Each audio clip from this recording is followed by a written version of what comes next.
देखिए ये आपके सिक्योरिटी लॉज का चैप्टर नंबर 9 है, right. SEBI share based employee benefits regulation 2014। चलिए, क्योंकि सिक्योरिटी लॉज हम लोग नया स्टार्ट कर रहे हैं तो बहुत सारी टर्म्स ऐसी होगी जो कि आप लोगों को नहीं पता होगी, राइट। तो पहले थोड़ा सा एक बार देखते हैं कि किस चीज की कितनी नॉलेज है, फिर उसके अकॉर्डिंग देखूंगा किस चीज को कितना एक्सप्लेन करने की रिक्वायरमेंट है। तो सबसे पहले तो जो चैप्टर का नाम है शेयर बेस्ड एम्प्लॉय बेनिफिट्स, इसके बारे में क्या नॉलेज है, पहले पढ़ा हुआ है, क्या है ये एक्चुअली।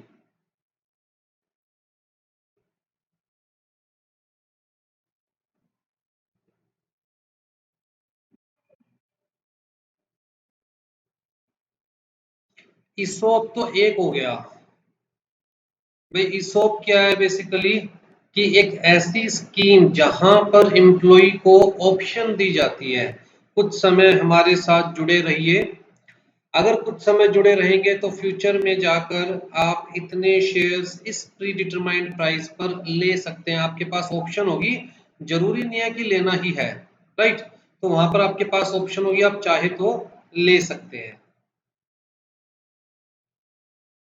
और इस टाइप की कौन सी स्कीम आप लोगों ने सुनी हुई है?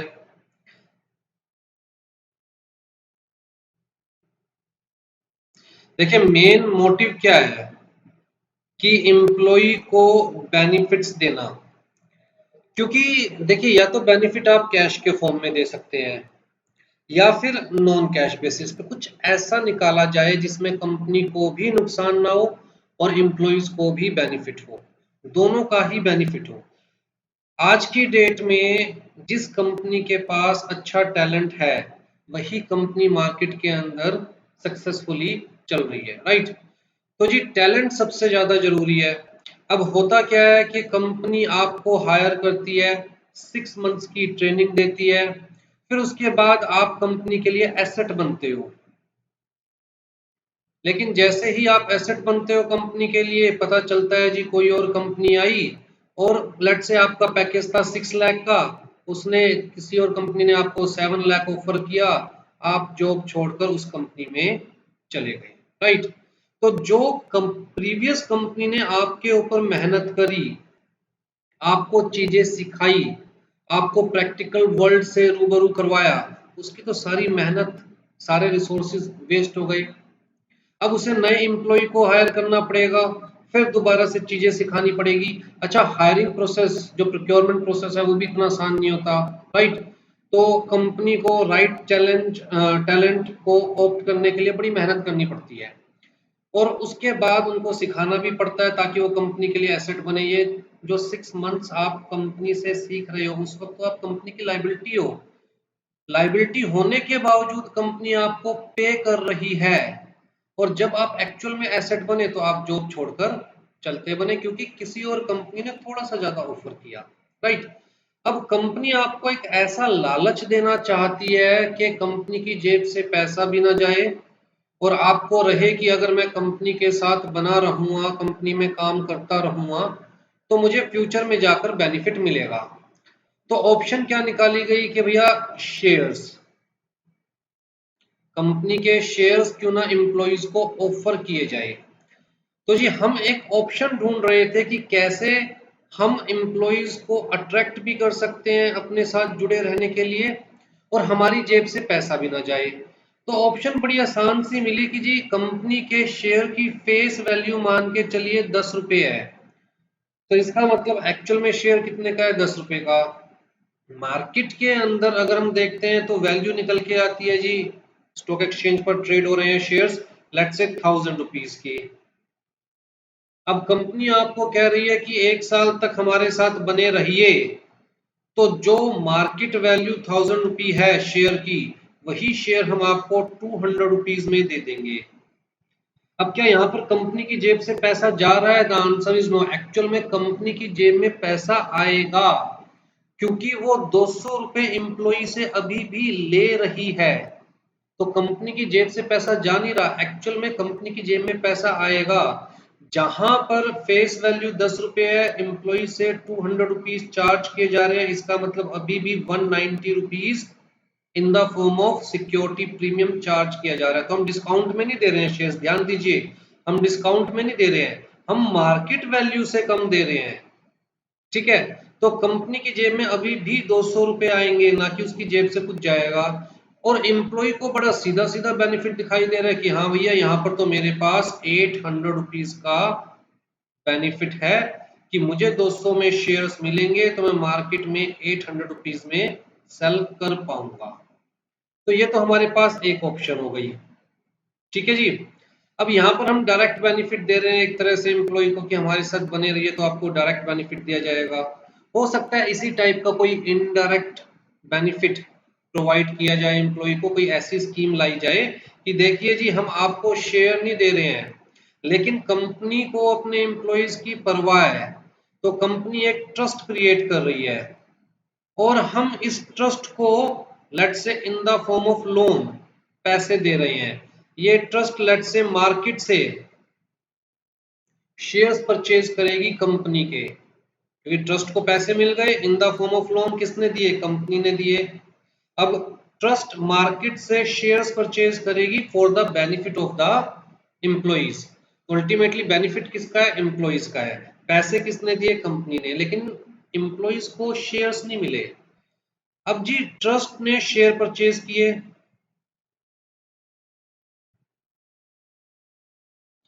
तो जब शेयर से ट्रस्ट की कमाई भी होगी, लेट्स से डिविडेंड इनकम। अब उस इनकम से कुछ पैसा ट्रस्ट कंपनी को दे देगी, लोन रिपे भी तो करना पड़ेगा ट्रस्ट को, तो कुछ पैसा ट्रस्ट कंपनी को दे देगी और कुछ पैसा ट्रस्ट किसके लिए यूज करेगी? For the benefit of the employees. तो जरूरी नहीं है कैश में ही बेनिफिट दिया जाएगा, वेलफेयर बेनिफिट भी तो हो सकते हैं। जैसे अगर कोई एम्प्लॉय बीमार पड़ा तो उसकी बीमारी का खर्चा कंपनी उठाएगी, पैसे कहाँ से आएंगे? यहाँ से आएंगे। तो उस पॉइंट ऑफ व्यू से एक ट्रस्ट क्रिएट कर दिया गया। अब ये जो बेनिफिट है, एक बंदा जो एक कंपनी में काम कर रहा है उसे कंपनी सिर्फ 6 लाख रुपीज पर ईयर दे रही है, उसके अलावा कोई और बेनिफिट नहीं दे रही। वहीं अगर वो दूसरी कंपनी में काम कर रहा है जहां पर उसे let's say 5.5 lakh per year मिल रहे हैं, लेकिन उसके अलावा उसे ऐसे बेनिफिट्स मिल रहे हैं जो उसको अगर अपनी जेब से बियर करने पड़ते तो वैल्यू पड़ती ईयरली नियर अबाउट 1.5 लाख। तो उसके लिए तो कंपनी की तरफ से कितना बेनिफिट आ रहा है? कहता जी 7 लाख का। तो वो इस कंपनी को ज्वाइन करेगा या इस कंपनी को? कहता जी इस कंपनी को ज्वाइन करेगा। चाहे डायरेक्ट बेनिफिट 5.5 लाख है, सैलरी 5.5 लाख की है, लेकिन इनडायरेक्ट बेनिफिट भी तो है जो अल्टीमेटली अपनी जेब से बियर करने पड़ते हैं, जैसे कि मेडिकल एक्सपेंस, जैसे कि अपने बच्चों की स्कूल फी। तो वो सब बेनिफिट भी दिए जा सकते हैं। तो इसका मतलब ऐसे अलग अलग स्कीम्स बनाई जा सकती है जहां पर हम एम्प्लॉइज को डायरेक्ट या इनडायरेक्ट बेनिफिट दे रहे हैं। और उस स्कीम के अंदर हम लोग किस चीज से डील कर रहे हैं? We are dealing with the stock of the company, we are dealing with the shares of the company. अब जी कंपनी के शेयर से हम डील कर रहे हैं तो उसके लिए स्पेसिफिक रेगुलेशन लाने की क्या जरूरत है? मेन चीज ये है, मैं इस चीज का आंसर जानना चाहता हूं आप लोगों से कि अगर हम लोग कंपनी के शेयर से डील कर रहे हैं तो उस चीज के लिए स्पेसिफिक रेगुलेशन लाने की क्या जरूरत है?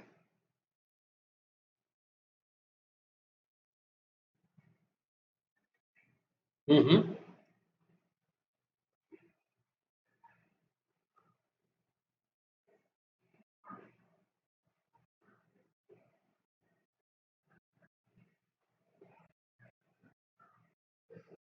ठीक है अंजू, यहाँ पर आपने एक वर्ड इंट्रोड्यूस किया, सेकेंडरी मार्केट, राइट। इसका मतलब हमारे पास दो टाइप की मार्केट है, एक प्राइमरी मार्केट अगर हम स्टॉक मार्केट की बात करें, या हम सिक्योरिटीज मार्केट की बात करें। मैं स्टॉक वर्ड इसलिए यूज कर रहा हूं क्योंकि इस चैप्टर के अंदर हम क्या कर रहे हैं जी, कहता है जहां भी आप पढ़ोगे employee stock option, employee stock purchase, तो इसलिए मैं स्टॉक वर्ड यूज कर दिया। अदरवाइज अगर हम चाहे तो हम सिक्योरिटीज वर्ड यूज कर सकते हैं। तो अगर हम सिक्योरिटीज मार्केट की बात करें तो हमने कहा जी दो तरह की मार्केट हो सकती है, एक तो प्राइमरी मार्केट और दूसरा सेकेंडरी मार्केट। प्राइमरी मार्केट में क्या आता है?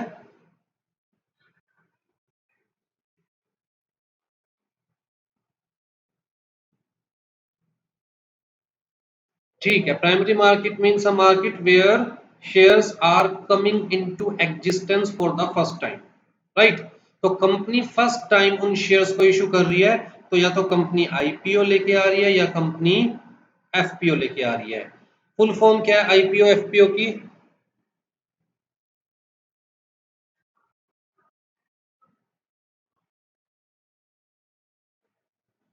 Further public offer, initial public offer और फर्दर पब्लिक ऑफर।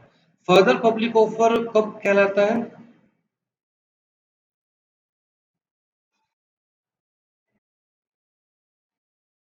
बहुत इंपॉर्टेंट है, जब कंपनी सेम टाइप के शेयर सेकंड या सब्सिक्वेंट टाइम लेके आती है। इसका मतलब ये है कि अगर कंपनी के पास तीन अलग अलग प्रोजेक्ट्स हैं, लेट्स से टेक्सटाइल का प्रोजेक्ट है, फार्मास्यूटिकल का प्रोजेक्ट है, ठीक है, सीमेंट का प्रोजेक्ट है, अलग अलग प्रोजेक्ट्स हैं जिनके लिए कंपनी अलग अलग पब्लिक इशू लेके आ रही है।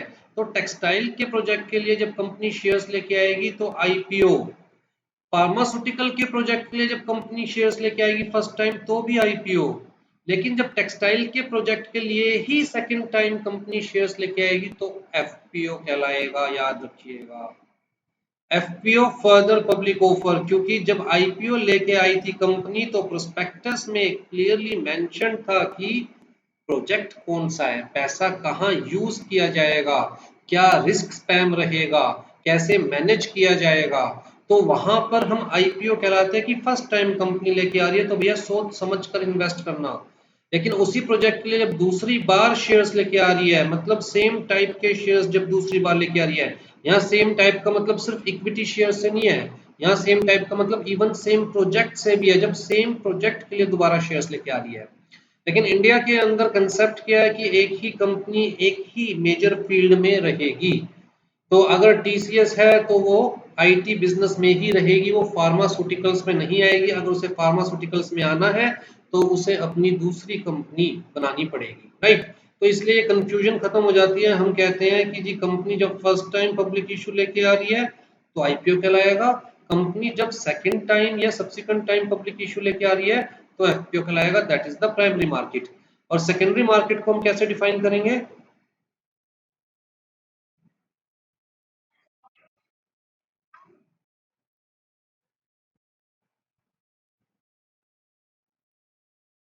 ठीक है, मतलब जहां पर ऑलरेडी इशूड शेयर्स, ऐसे शेयर्स जो ऑलरेडी एग्जिस्टेंस में आ चुके हैं। प्राइमरी मार्केट का मतलब जहां पर शेयर फर्स्ट टाइम एग्जिस्टेंस में आ रहा है, मतलब कंपनी इशू कर रही है। सेकेंडरी मार्केट मतलब जहां पर इशूड शेयर्स की सेल परचेज की जा रही है, मे be on the stock exchange, may be on the stock exchange, may be of stock exchange. जरूरी नहीं है ना कि सेल परचेज सिर्फ स्टॉक एक्सचेंज पर ही होगी। ऑफ स्टॉक एक्सचेंज भी तो सेल परचेज हो सकती है, जिसे हम कहते हैं ओवर द काउंटर ट्रांजैक्शंस भी तो हो सकती है, नहीं हो सकती, राइट। तो जी यहां पर अंजू जी ने कहा कि ऐसा फील हुआ कि कंपनी जब अपने ही शेयर्स में डील करेगी, specifically in case of secondary market, तो मैन्युपुलेटिव प्रैक्टिस हो सकती है, अनड्यू एडवांटेज मिल सकता है कंपनी को। वो चाहे तो अपने अकॉर्डिंग मार्केट प्राइस को ऊपर नीचे कर सकती है, क्योंकि अल्टीमेटली सारी इंफॉर्मेशन कंपनी के पास होती है। ठीक है जी। अब कंपनी लॉ का कौन सा सेक्शन है जो ये प्रोहिबिट कर रहा है कि कंपनी अपने शेयर्स परचेज करने के लिए किसी को हेल्प नहीं करेगी? फाइनेंस में सेक्शन 67, मैं एक बार सेक्शन 67 यहां पर दिखाना चाहूंगा।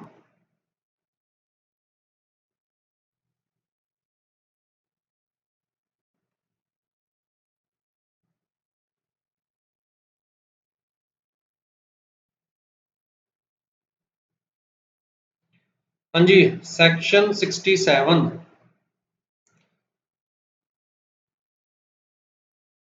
क्या कह रहा है? Section 67, restriction on the purchase by company और giving off loan by it for purchase of it shares.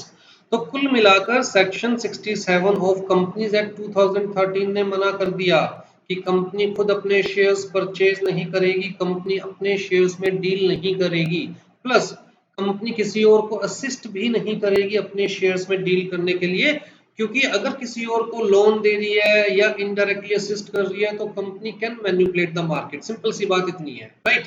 तो यहाँ पर एक लीगल प्रोविजन है हमारे पास, बात समझने की कोशिश कीजिए, एक लीगल प्रोविजन है हमारे पास जो स्ट्रिक्टली मना कर रहा है, no company limited by share और by guarantee having share capital shall have the power to buy its own shares unless consequent reduction of the share capital is effected।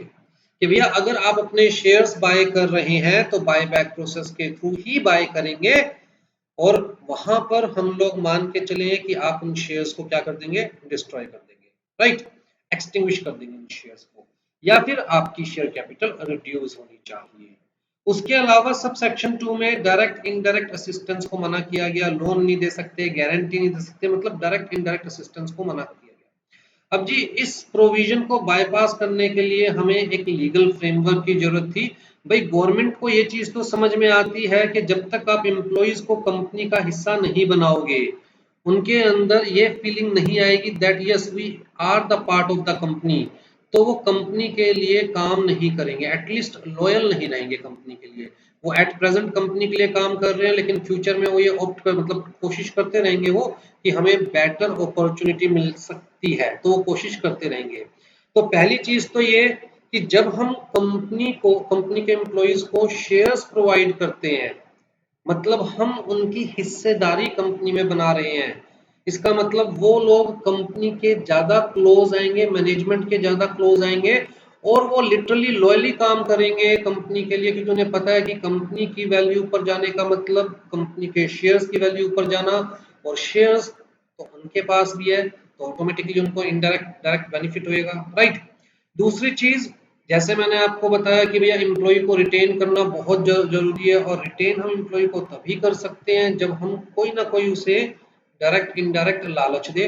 तो ये सबसे आसान तरीका है कि कंपनी की जेब से कुछ जा नहीं रहा, जैसे मैंने कहा कि जाना नहीं है, आना है, बल्कि कंपनी की जेब में 10 रुपए की चीज फेस वैल्यू 10 रुपए है, ऑल दो मार्केट वैल्यू 1000 है, लेकिन फेस वैल्यू 10 रुपए है। हम एम्प्लॉय को कह रहे हैं 1 साल तक आप हमारी कंपनी में बने रहिए, तो आपको ऑप्शन मिल जाएगी, अगर आप चाहे तो ये शेयर 200 रुपए में परचेज कर सकते हैं, तो कंपनी को कुछ ना कुछ मिलेगा, कुछ ना कुछ प्रीमियम मिलेगा। ऑल दो कंपनी चाहे तो उसी शेयर को मार्केट के अंदर 1000 रुपए का भी लेके आ सकते हैं, ऑलरेडी मार्केट वैल्यू 1000 रुपए चल रही है, तो कंपनी को ज्यादा प्रीमियम मिल सकता है। लेकिन ठीक है, एम्प्लॉय को रिटेन करना ज्यादा जरूरी है, अल्टीमेटली काम तो एम्प्लॉइज नहीं करना है। लेकिन कहने का मतलब यह है कि कंपनी की जेब से कुछ जा नहीं रहा, कुछ ना कुछ कंपनी को मिलेगा, और एम्प्लॉइज को तो बहुत कुछ मिलेगा। तो अल्टीमेटली एम्प्लॉय सोचेगा कि भैया 1 साल जुड़े रहने में बेनिफिट है। अगर आपको 6 लाख रुपीस किसी कंपनी से सैलरी मिल रही है और आपको ये मिलता है कि 1 साल तक मैं जुड़ा रहूंगा तो मुझे ये बेनिफिट मिलने वाला है 800 रुपए का। कुल कितने शेयर्स है, कहता है जी कुल 1000 शेयर्स, अगर मैं चाहूं तो ले सकता हूं, तो भैया 8 लाख रुपए का बेनिफिट। क्या अगर आपका करंट पैकेज 6 लाख है तो क्या कोई भी आपको 14 लाख का पैकेज ऑफर करने वाला है? द आंसर इज नो, कोई भी 14 लाख का पैकेज नहीं ऑफर करने वाला। लेकिन यहाँ एम्प्लॉय को हमेशा रहेगा कि हाँ भैया मेरे पास एक ऑप्शन है कि मुझे ये बेनिफिट मिल सकता है, राइट। तो उसी पॉइंट ऑफ व्यू से रेगुलेशंस लाए गए, क्योंकि सेक्शन 67 को बाईपास करना था, अदरवाइज सेक्शन 67 ने क्लियर कट मना कर रखा है कि भैया आप ना खुद परचेज कर सकते हो और ना ही किसी और को असिस्ट कर सकते हो। ठीक है जी, आ जाइए। तो जी स्कीम क्या हमारी, SEBI share based employee benefit. तो पहले हमारे पास सिर्फ एक ही टर्मोलॉजी थी जो आप लोगों ने सुनी हुई है, इसोप, एम्प्लॉय स्टॉक ऑप्शन स्कीम। लेकिन इंटरनेशनल पार्लेंस के अंदर बहुत सारी और स्कीम्स चल रही है, मतलब डिफरेंट डिफरेंट टाइप की कंपनीज डिफरेंट डिफरेंट स्कीम्स लेके आती है अपने एम्प्लॉइज के बेनिफिट के लिए। तो उन्हीं को दिमाग में रखते हुए और ये देखते हुए कि यार ये जरूरी है, अदरवाइज ब्रेन ड्रेन होगा। कैसे होगा? अगर आपकी कंपनी इंडिया में आपको 6 लाख दे रही है और यूएसए में आपको लेट से उसी चीज के लिए 10 लाख रुपए मिल रहे हैं, तो आप कहोगे चलो भैया यूएसए चलते हैं।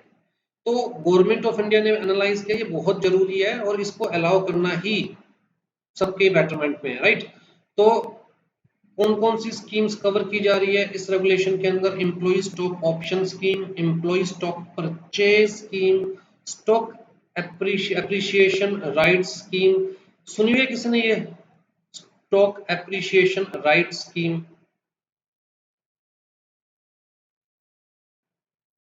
सुना हुआ है किसने इसके बारे में?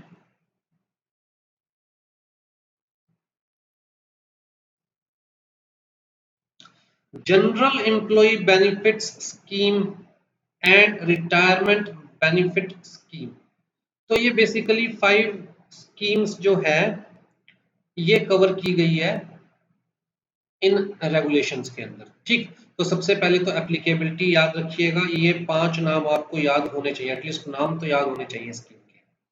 उसके बाद जी कहता है कौन सी कंपनीज के ऊपर ये एप्लीकेबल है। अब बट ऑब्वियस सी बात है, अगर हम सिक्योरिटी लॉ पढ़ रहे हैं तो लिस्टेड कंपनीज के ऊपर ये एप्लीकेबल होगा, तो वो चीज तो दिमाग में रखिएगा कि लिस्टेड कंपनीज के ऊपर एप्लीकेबल है। Company whose shares are listed on recognized stock exchange। अच्छा, रिकॉग्नाइज्ड स्टॉक एक्सचेंज जो वर्ड लिखा हुआ है इसका क्या मतलब है? क्या कोई ऐसी स्टॉक एक्सचेंज हो सकती है जो सेबी के पास रजिस्टर्ड ना हो सकती है? कोई एग्जांपल दो।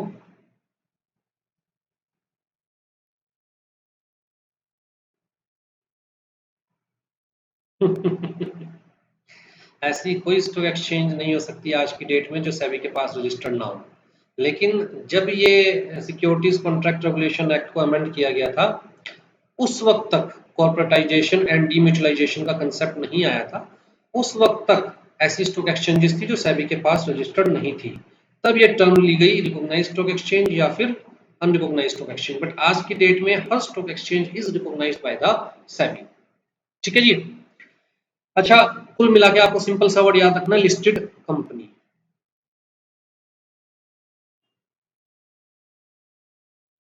तो जी अनलिस्टेड कंपनी क्या ये बेनिफिट्स अपने एम्प्लॉइज को नहीं दे सकती?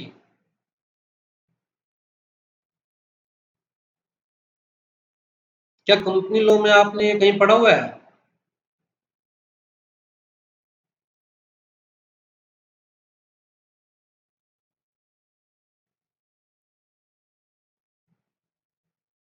कंपनी लॉ में कहीं भी नहीं पढ़ा हुआ ये?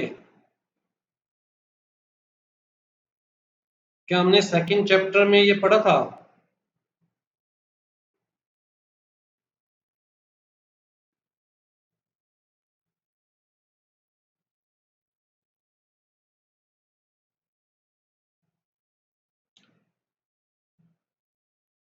बताइए।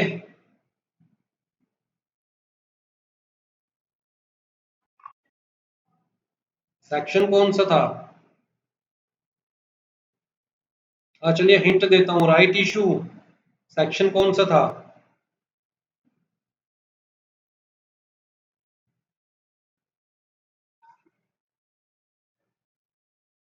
स्वेट इक्विटी शेयर्स देखिए अलग कंसेप्ट है, इनसे अलग है।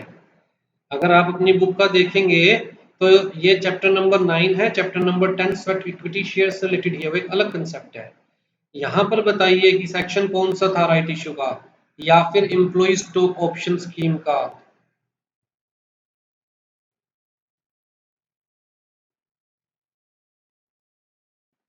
आगे आगे दौड़े जाओ, पीछे पीछे छोड़े जाओ। सेक्शन 62 क्या है? Further issue of share capital.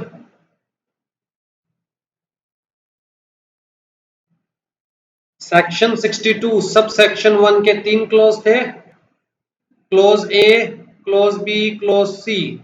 Clause A में क्या था? Right issue. क्लॉज बी में क्या था? Employ stock option scheme. और क्लॉज सी में क्या था?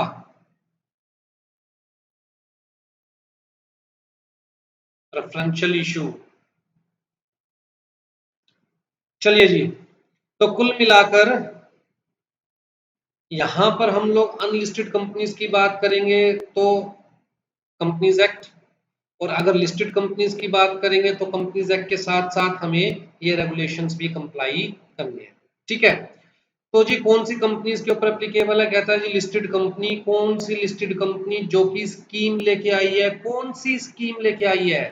कहता है जी स्कीम फॉर डायरेक्ट और indirect benefit of employees involving dealing in or subscribing to or purchasing securities of the company directly or indirectly। ऐसी स्कीम जो कि एम्प्लॉय के बेनिफिट के लिए है। और उस स्कीम में एम्प्लॉय को बेनिफिट कैसे दिया जा रहा है? कहता है जो बेनिफिट दिया जाएगा उसके अंदर सिक्योरिटीज में ट्रांजैक्ट करना पड़ेगा, कंपनी की सिक्योरिटीज में ट्रांजैक्ट करना पड़ेगा, डील करना पड़ेगा। एंड सेटिस्फाइंग डायरेक्टली या indirectly any of the following circumstances की जो वो स्कीम है वो खुद कंपनी लेके आई है या फिर कोई ग्रुप कंपनी लेके आई है, या फिर वो स्कीम कंपनी ने लेके आई, ग्रुप कंपनी ने लेके आई, लेकिन फंडेड बाय द कंपनी या ग्रुप कंपनी है, या फिर कंट्रोल्ड और मैनेज्ड बाय द कंपनी और ग्रुप कंपनी है। राइट। तो कुल मिला के सेक्शन 67 में जो प्रोहिबिट किया गया था, इस लीगल फ्रेमवर्क को लाकर वहां पर कंपनीज के लिए दरवाजे खोले गए कि अगर आप अपने एम्प्लॉय के लिए, एम्प्लॉय के बेनिफिट के लिए कोई ऐसी स्कीम लेकर आना चाहते हैं जिसके अंदर आपको अपनी ही सिक्योरिटीज के साथ डील करना पड़े, वो स्कीम अगर आप खुद ओन कर रहे हैं या मैनेज कर रहे हैं या फंड कर रहे हैं, या फिर आपकी कोई ग्रुप कंपनी ओन कर रही है, मैनेज कर रही है या फंड कर रही है, तो आप इन रेगुलेशंस के प्रोविजंस को कंप्लाई करके वो स्कीम लेकर आ सकते हैं। राइट। अदरवाइज सेक्शन 67 ने क्लियर कट मना कर रखा है कि कंपनी अपनी सिक्योरिटीज के साथ ना खुद डील कर सकती, ना ही किसी और को असिस्ट कर सकती। ठीक है। और साथ में ये चीज कह दिया गया है कि भैया ये जो ऊपर हमने स्कीम्स आपको बताई है इनको प्रेफरेंशियल अलॉटमेंट कंसीडर नहीं किया जाएगा। तो जी इन रेगुलेशन के प्रोविजंस प्रेफरेंशियल अलॉटमेंट में एप्लीकेबल नहीं होंगे। प्रेफरेंशियल अलॉटमेंट के प्रोविजंस इन टाइप की स्कीम्स पर एप्लीकेबल नहीं होंगे। ठीक है। तो इस टाइप की कोई कंफ्यूजन नहीं रहनी चाहिए कि सर ये तो preferential allotment, kind of preferential allotment हो गया। क्लियर कट मना कर दिया कि इन्हें प्रेफरेंशियल अलॉटमेंट कंसीडर नहीं किया जाएगा और रेगुलेशंस प्रेफरेंशियल अलॉटमेंट पर एप्लीकेबल नहीं होगा। प्रेफरेंशियल अलॉटमेंट के कोई भी प्रोविजंस, चाहे वो सिक्योरिटी लॉज के अंदर है, चाहे वो कंपनी लॉ के अंदर है, वो इनके ऊपर एप्लीकेबल नहीं होंगे। यहां तक क्लियर है? और सर्टिफिकेट शेयर्स तो है ही एक डिफरेंट कंसेप्ट। ठीक है जी, आ जाइए। सबसे पहले what is employ stock option scheme. तो बड़ी सिंपल सी डेफिनेशन दी गई है कि employ stock option scheme means a scheme under which company grants employ stock option directly और थ्रू अ ट्रस्ट। तो जी सिंपल सा प्रोसेस है। कंपनी चाहती है कि एम्प्लॉयज को बेनिफिट दिया जाए जिसके लिए एक स्कीम लाई जाए। अब जी कंपनी ये स्कीम खुद भी ला सकती है डायरेक्ट, या फिर कंपनी ये स्कीम थ्रू अ ट्रस्ट भी ला सकती है। एक इररिवोकेबल ट्रस्ट को एस्टेब्लिश किया जाएगा इंडियन ट्रस्ट एक्ट के अंदर और उस ट्रस्ट के थ्रू स्कीम को इंप्लीमेंट किया जाएगा। ठीक है जी। अब जी सबसे पहली चीज क्या है कि जब स्कीम आएगी, स्कीम आने का मतलब आप किसी कंपनी में काम कर रहे हैं, कंपनी स्कीम लेके आई है, आपको पता चला कि अगर इस कंपनी के अंदर कोई 1 साल तक जॉब करेगा, इस पोजीशन पर है और 1 साल तक कंपनी के साथ बना रहेगा, तो उसके पास राइट होगा, आफ्टर 1 ईयर उसके पास राइट होगा, वो चाहे तो कंपनी के 1000 शेयर्स 200 रुपीज पर शेयर के अकॉर्डिंग ले सकता है। तो इसका मतलब जब स्कीम आई और कंपनी ने वो स्कीम एक्चुअल में इंप्लीमेंट कर दी, तो कंपनी ने क्या दिया आपको? कहता है कंपनी ने आपको एक ग्रांट दिया कि बेटा ये तोहफा है लेकिन कुछ कंडीशन है, सेटिस्फाई करनी पड़ेगी। अगर वो सेटिस्फाई कर दोगे तो तुम्हारे अंदर ये जो ग्रांट है ये वेस्ट हो जाएगा, जिसे हम कहेंगे वेस्टिंग। ठीक है। मतलब अगर आप ये कंडीशन सेटिस्फाई कर दोगे तो आप चाहो तो ले सकते हो, ना चाहो तो आपकी मर्जी। इसका मतलब कंपल्शन कोई नहीं है, ऑप्शन है, आप चाहो तो ले सकते हो, ना चाहो तो आपकी मर्जी। ठीक है। और जब आप एक्चुअल में जो राइट आपके अंदर वेस्ट हुआ है उसको एक्सरसाइज करेंगे, तब कंपनी आपको शेयर्स अलॉट कर देगी। तो स्टेप क्या है बेसिकली, सबसे पहला स्टेप ये, दूसरा स्टेप ये, कंडीशन फुलफिल होगी तभी वेस्ट होगा। तीसरा स्टेप आप कंपनी को अप्लाई करेंगे कि देखिए जी I have fulfil this conditions, so please allot me 1000 shares, I am ready to exercise my right. और फिर कंपनी आपको क्या करेगी, अलॉट, राइट। तो ग्रांट का मतलब क्लियर है, ग्रांट का मतलब सिंपल सी बात कि आपको एक राइट दिया जा रहा है सब्जेक्ट टू सर्टेन कंडीशन। अगर आपने वो कंडीशन पूरी कर दी तो राइट आपके अंदर वेस्ट हो जाएगा। ठीक है। एक बार राइट आपके अंदर वेस्ट हो गया तो कुछ टाइम पीरियड दिया जाता है कि जी आपके पास ये जो वेस्टेड राइट है, 1 साल के लिए, 6 महीने के लिए, 2 साल के लिए, इसके लिए कोई भी लीगल प्रोविजंस नहीं है। वो कंपनी के ऊपर डिपेंड करता है कि कंपनी ने स्कीम में क्या लिखा हुआ है कि एक बार आप 1 साल हमारे साथ बने रहिए, उसके बाद आपके पास ये ऑप्शन आ जाएगी, उसके बाद आप चाहो तो विद इन 6 मंथ्स इसे एक्सरसाइज कर सकते हैं, विद इन 1 ईयर से एक्सरसाइज कर सकते हैं। वो बेसिकली प्योरली कंपनी डिसाइड करेगी। ठीक है। और एक बार आप एक्सरसाइज करोगे तो कंपनी आपको शेयर अलॉट कर देगी। इसका मतलब यहाँ पर आपके पास ऑप्शन है, आप चाहो तो एक्सरसाइज करो, वेस्ट होने के बाद भी चाहो तो एक्सरसाइज करो, चाहो तो एक्सरसाइज मत करो अपने राइट को। तो आपके पास ऑप्शन है, कंपनी के लिए मैंडेशन है, कंपल्सरी है, कंपनी चाहकर भी पीछे नहीं हट सकती। ठीक है जी। तो option means the option given to an employee which gives him right, not obligation, which gives him right to purchase or subscribe at a future date the shares offered by a company directly or indirectly at a predetermined। जैसे हमने कहा जी face value कितनी है, 10 रुपए, market price आज की date में जब ऑप्शन ग्रांट की जा रही है तो मार्केट वैल्यू कितनी है, 1000 रुपए। और जब ऑप्शन ग्रांट की जा रही है तभी बताया जा रहा है प्री डिटरमाइंड प्राइस कि आपको कितने में मिलेगा, आपको मिलेगा 200 रुपीज में, राइट। तो at a pre determined price, again repeat कर रहा हूं कि ये आपके पास ऑप्शन है, not the obligation in case of employee stock option scheme. Option guarantee कहता है जिस एम्प्लॉय के पास ये ऑप्शन है उसे ऑप्शन गारंटी कहेंगे, उस एम्प्लॉय को हम क्या बोलेंगे, option grantee. Means the employ having a right but not an obligation to exercise an option in pursuance of his. Exercise करने का मतलब making an application by the employ to the company और to the trust. अगर company ने directly scheme launch करी है तो company को अप्लाई करना पड़ेगा, और ट्रस्ट के थ्रू स्कीम लॉन्च करी है तो ट्रस्ट को अप्लाई करना पड़ेगा for the issue of shares और एप्रिसिएशन। एप्रिसिएशन किस केस में, SAR, right, in form of cash या अदरवाइज। ठीक है जी। तो एक्सरसाइज करने का मतलब आप अप्लाई करेंगे कि yes I am exercising my right और मुझे शेयर्स दीजिए, या जो कैश बनता है मेरा कैश दीजिए। एक्सरसाइज पीरियड का मतलब आपको समझ में आ गया होगा भैया, जब आपका वेस्ट हो गया उसके बाद कितने टाइम के अंदर अंदर you can exercise your option. तो ग्रांट के बाद भी टाइम है कि जी 1 साल तक हमारे साथ बने रहोगे तभी ऑप्शन आपके पास वेस्ट होगा, आपका राइट आप में वेस्ट होगा। और वेस्ट करने के बाद भी एक्सरसाइज करने के लिए ऑप्शन है जिसे हम एक्सरसाइज पीरियड बोल रहे हैं। एक्सरसाइज प्राइस हमारे केस में कितना लिया हमने एग्जांपल, 200 रुपए। ठीक है। वेस्टिंग का मतलब process by which employ becomes entitled to receive, यहाँ पर employ becomes entitled to receive the benefit of a grant made to him under any of the schemes. ठीक है जी।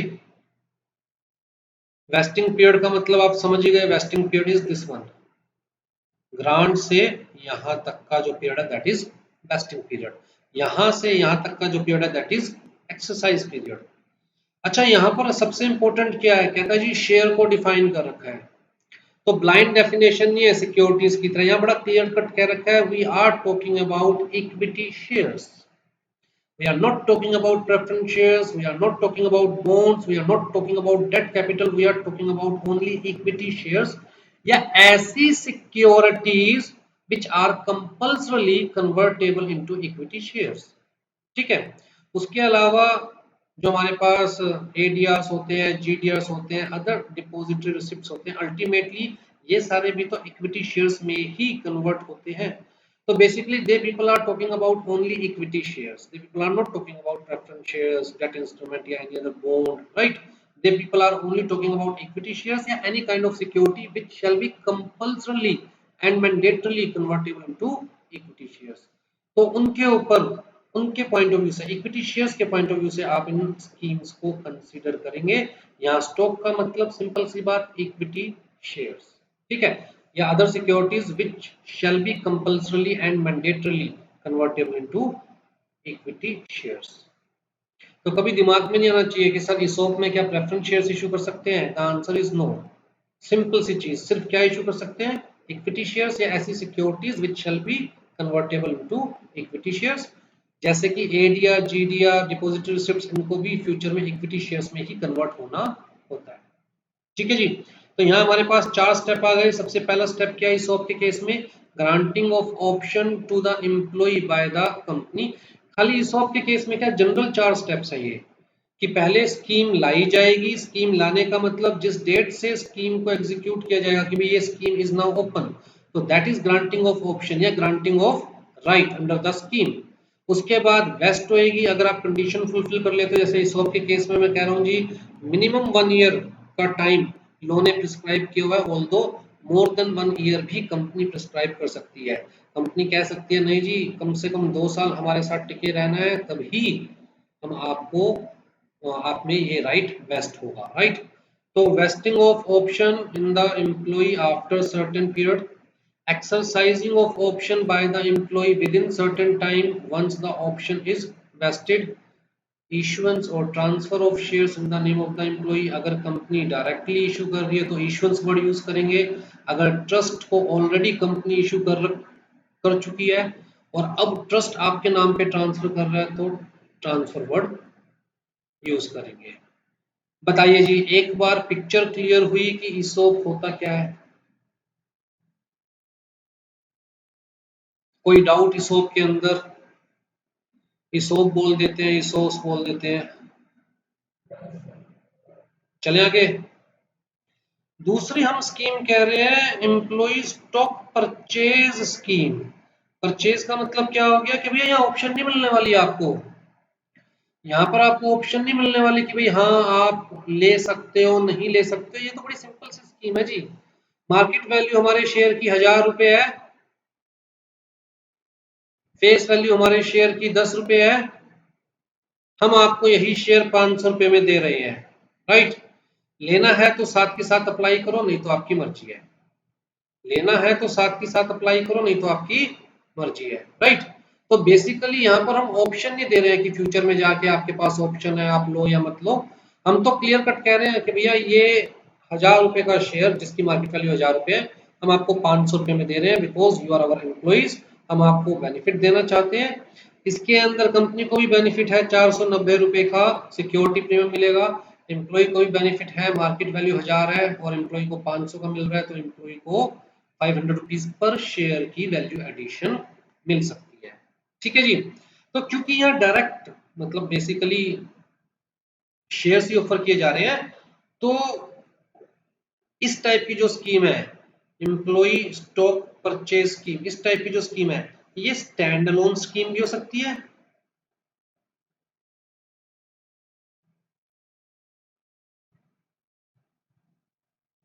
स्टैंड अलोन स्कीम का मतलब कि बस एम्प्लॉइज के लिए ही लाई गई है, या फिर it may be the part of public issue.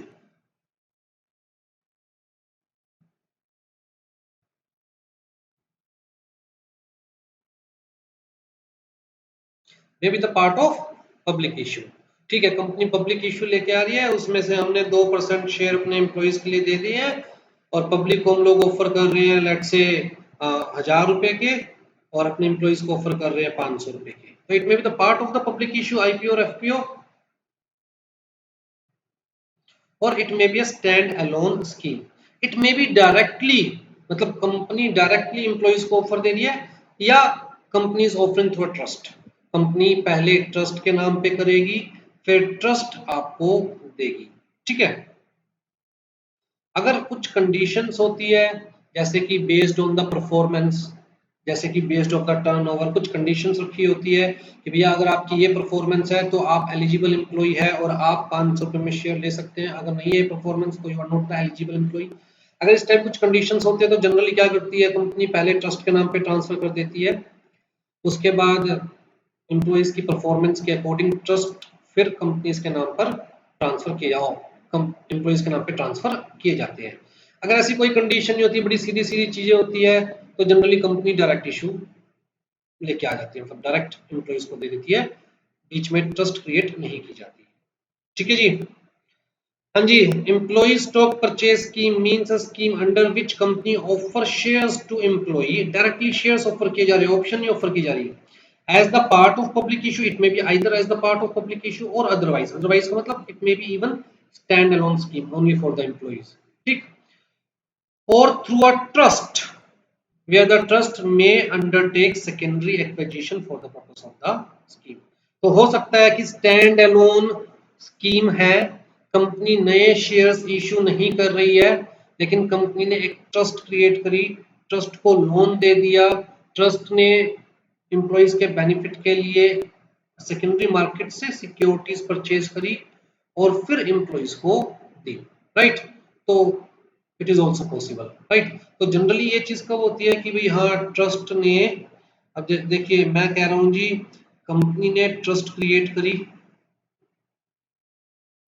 Trust ने सेकेंडरी मार्केट से सिक्योरिटी परचेज करी, सेकेंडरी मार्केट में तो 1000 रुपीज की है, तो ट्रस्ट को 1000 रुपीज की परचेज करनी पड़ेगी। राइट। तो ट्रस्ट ने 1000 रुपीज की परचेज करी। अब जी एम्प्लॉइज को तो आप 500 रुपीज में ऑफर कर रहे हो, तो ट्रस्ट को लॉस कितना हो गया, 500 रुपीज पर शेयर का लॉस हो गया। तो ये जो पॉसिबिलिटी है ना, ये तब पॉसिबल है जब ऑलरेडी कंपनी बहुत पुरानी है, स्टार्टिंग से कंपनी ने एम्प्लॉय के बेनिफिट के लिए ट्रस्ट क्रिएट किया हुआ है, और ट्रस्ट जो एक्टिविटी करती है उसके अंदर ट्रस्ट के पास काफी सारे फंड्स ऑलरेडी जमा है। ऐसा थोड़ी ना है ट्रस्ट की अगर मान के चलिए 100 रुपए की इनकम हो रही है तो 100 के 100 रुपए एम्प्लॉइज के ऊपर खर्च करने मैंडेटरी, ऐसा नहीं होता भाई। कुछ पॉलिसीज होती है कि ठीक है जी हम इतना ही खर्च करेंगे, तो लेट्स से ट्रस्ट के पास 100 रुपए की इनकम आ रही है लेकिन वो खर्च 10 रुपए कर रही है। राइट। तो ट्रस्ट के पास पैसा काफी सारा इकट्ठा हो गया है, तो ये जो 500 रुपए का जो लॉस है बेसिकली वो उस पैसे से राइट ऑफ किया जा सकता है। तो जब इस टाइप का सिनेरियो होता है तो ऐसा भी हो सकता है कि सेकेंडरी मार्केट से परचेज करके एम्प्लॉइज को ऑफर दे दी गई 500 रुपए में। ठीक है। और अल्टीमेटली ट्रस्ट को कंपनी के पैसे तो वापस देने ही होते हैं, क्योंकि कंपनी जो ट्रस्ट को पैसे देती है वो in the form of loan ही देती है। ठीक। तो जो सिक्योरिटीज परचेज की जाती है, जो ट्रस्ट की एक्टिविटीज होती है, उससे जो भी प्रॉफिट जनरेट होता है, इनकम जनरेट होती है, वहां से वो धीरे धीरे करके कंपनी के पैसे वापस करती रहती है। और क्योंकि ये इररिवोकेबल ट्रस्ट होती है, हम मान के चलते हैं जो लिस्टेड कंपनी है वो भी ऐसा तो नहीं है 10 साल 15 साल 20 साल में खत्म हो जाएगी, तो मैं मान के चलते हैं this is a on going process, चलता रहेगा। कंपनी ट्रस्ट को कंट्रीब्यूट करती रहेगी, ट्रस्ट की जो इनकम होगी एम्प्लॉइज को बेनिफिट मिलता रहेगा, उसमें से कुछ कंपनी का लोन रिफंड होता रहेगा, तो ऑनगोइंग प्रोसेस चलता रहेगा। राइट। हाँ जी। सेकेंडरी एक्विजिशन का मतलब क्लियर है, acquisition of the existing share of the company by the trust on the platform of the recognised stock exchange for cash consideration. Company lend मतलब लोन कौन देता है, पैसा कौन देता है, कंपनी देती है to the trust for this purpose.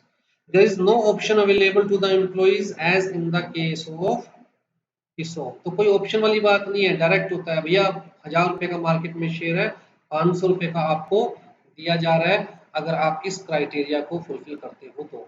It may be on the basis of performance, it may be on the basis of turnover और may be any other criteria. Right. यहाँ पर कोई डाउट हो तो बताइए।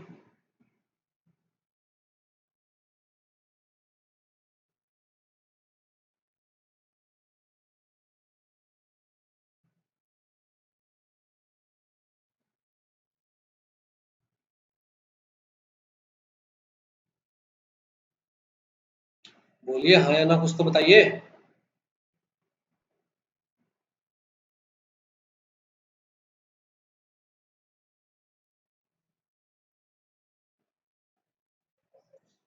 चलें आगे।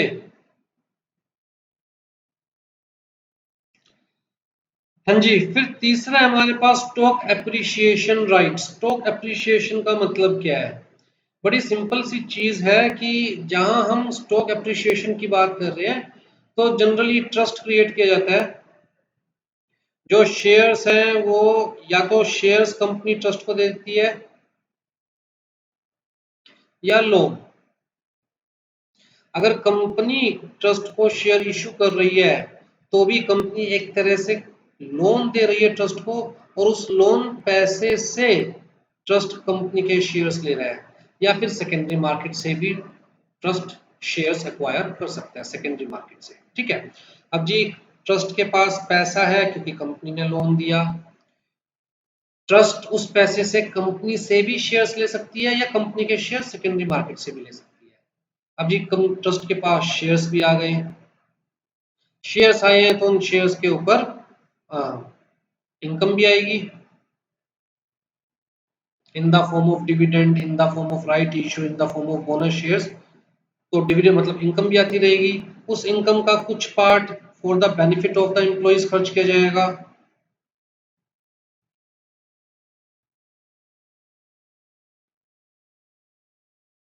और कुछ पार्ट जो है वो लोन रिपे करने के लिए।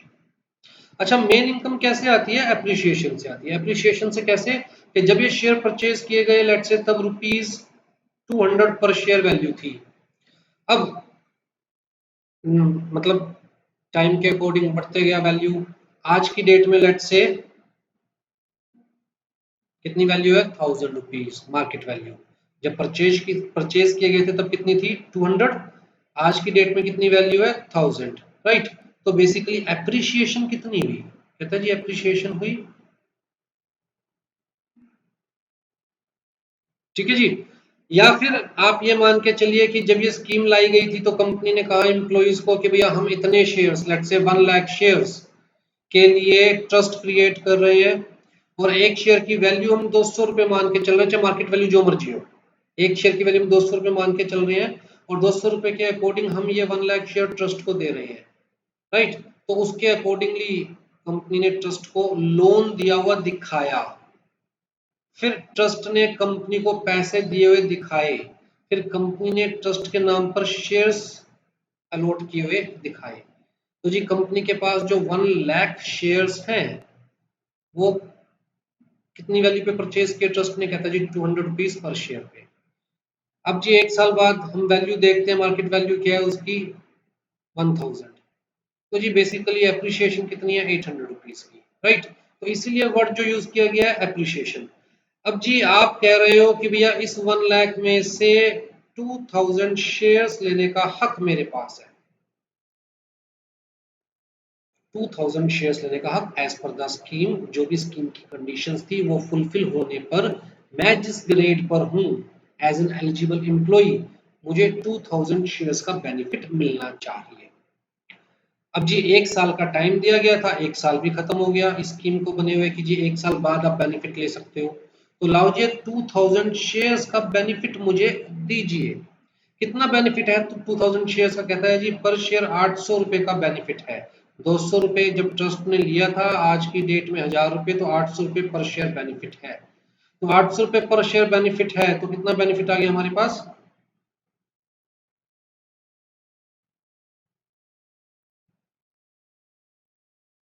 ठीक है, 1,60,000। ये बैठा ना 1,60,000।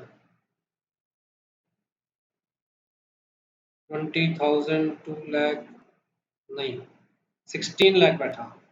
तो कितना बेनिफिट है जी? 16 लाख। अब यहां पर as per terms and condition of the scheme employ कह सकता है कि ये जी 1,60,000 मुझे कैश में दे दो। एम्प्लॉय कह सकता है कि ये 1,60,000 मुझे कैश में दे दो, या फिर 1,60,000 रुपए के बदले मुझे शेयर्स दे दो। ठीक। तो यहाँ दोनों ऑप्शन ओपन होती है एज पर द स्कीम। तो जी अगर हम यहाँ पर देखते हैं तो stock appreciation right means right given to a SAR grantee, मतलब एम्प्लॉई एलिजिबल एम्प्लॉई जिसने as per the scheme terms and conditions satisfy कर दी। entitling him to receive appreciation for a specific number of shares. जैसे हमने example में कहा कि भैया I am the eligible employee, I have complied the terms and conditions, or according to the scheme I am eligible for the benefit of 2000 shares out of 1 lakh shares, right? So for a specified number of shares of the company where the settlement of such appreciation, कि भैया जो ये इसके ऊपर जो appreciation हुई है 800 रुपए पर शेयर की, may be made by way of cash payment or shares of the company. तो एम्प्लॉय ये जो पैसा है ये चाहे तो कैश में ले सकता है या कह सकता है कि भैया ठीक है इसके बदले मुझे शेयर्स दे दीजिए, मुझे कैश नहीं चाहिए, right? It depends upon the terms and conditions of the scheme, company ने स्कीम कैसे डिजाइन करी है।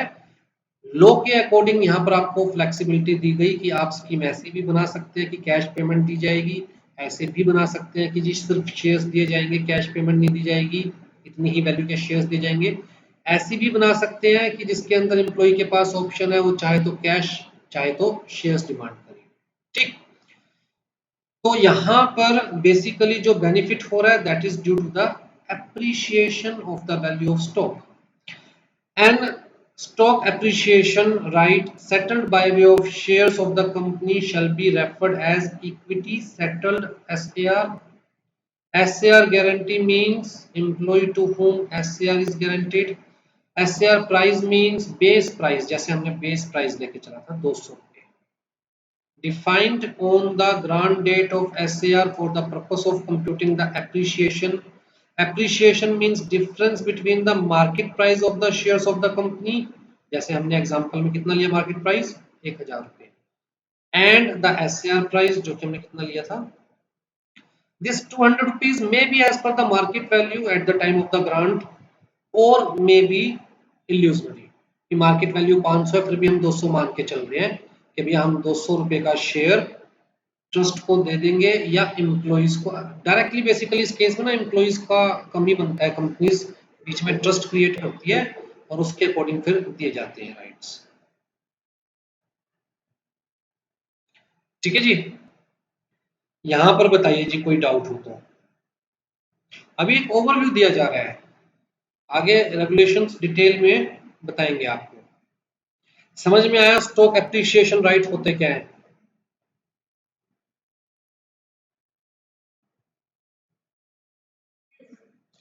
भाई सिंपल सी बात है यार, कंपनी के शेयर्स अगर अप्रिशिएट हो रहे हैं तो एम्प्लॉइज की वजह से हो रहे हैं।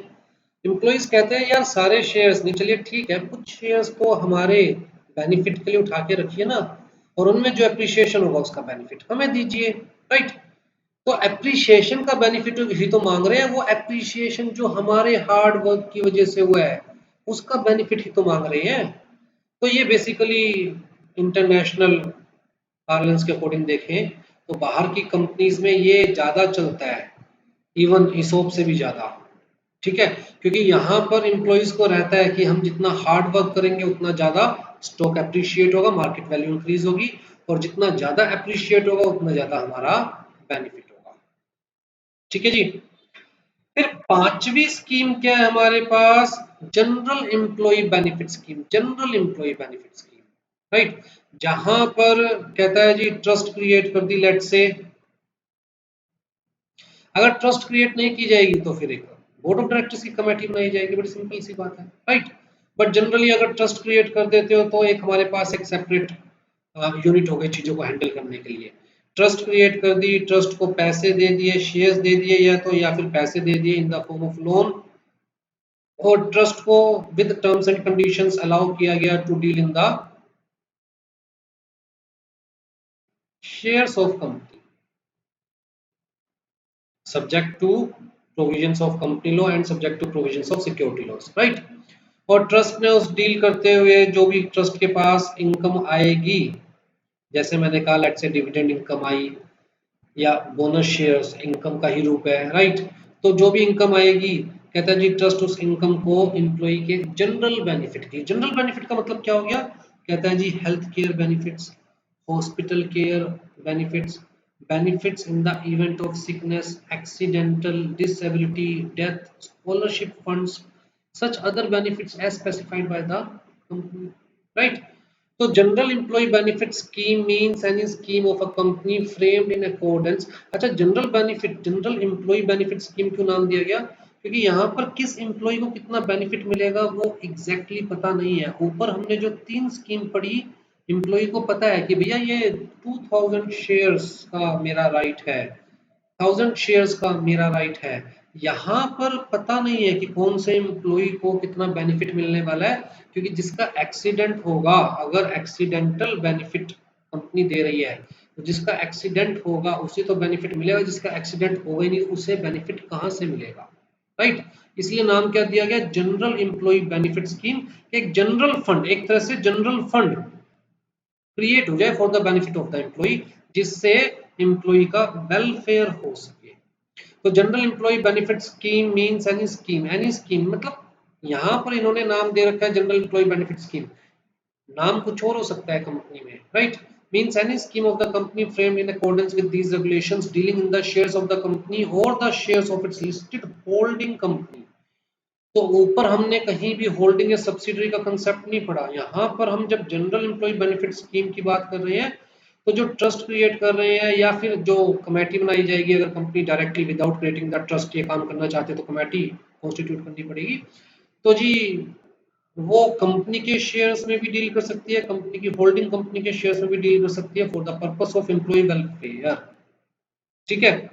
इसी तरह से रिटायरमेंट बेनिफिट स्कीम है हमारे पास for the retirement benefit of the employee. सीधी सी बात है भाई, आज की डेट में, पहले के टाइम में क्या होता था, आप गवर्नमेंट जॉब में हो तो भी आपको पेंशन भी मिलेगी, ग्रेचुटी भी मिलेगी और पता नहीं क्या क्या आपको मिलेगा। आज की डेट में प्राइवेट कंपनीज है, जो एमएनसीज है, वो ये बेनिफिट एम्प्लॉयज को नहीं दे सकती। तो उस पॉइंट ऑफ व्यू से अलग अलग टाइप के फंड्स बनाए जाते हैं। ये भी एक इसी टाइप की स्कीम है जहां पर जो पैसा इकट्ठा होगा, बस फर्क कितना है कि यहाँ जो पैसा इकट्ठा होगा वो कैसे होगा, during transaction with the securities of the company, right?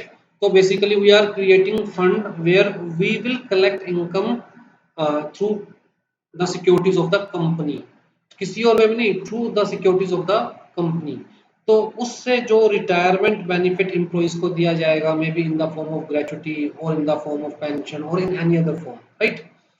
Means a scheme of a company framed in accordance with these regulations dealing in shares of the company or shares of its listed holding company for providing retirement benefits to the employees subject to rules and regulations। ठीक। तो ये 5 type की जो schemes हैं ये यहाँ पर covered है इन रेगुलेशंस में। पहले तो ये बताइए, इनमें से किसी स्कीम का ओवरव्यू क्लियर नहीं हो तो, मतलब पढ़कर नाम सुनकर एक माइंड में इमेज अगर क्रिएट नहीं हो पा रही है कि यार ये क्या है, तो बताइए। हम्म।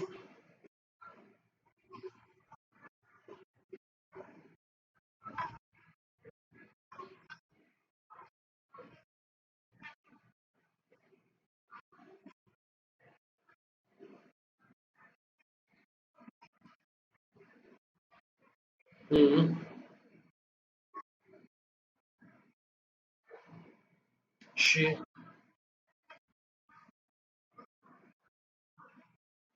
सेकेंडरी मार्केट में उसे सेल किया जा सकता है,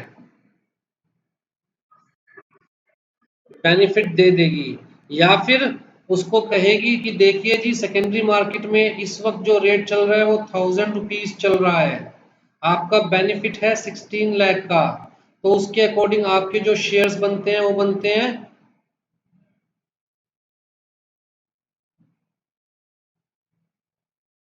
1600। आप चाहो तो हम आपको 1600 शेयर्स दे देंगे। ट्रस्ट के पास कितने रह जाएंगे?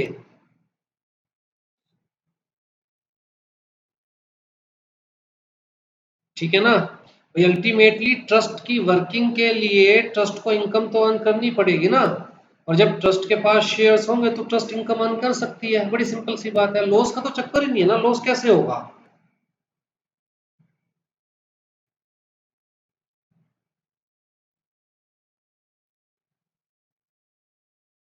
बताइए क्या डाउट है?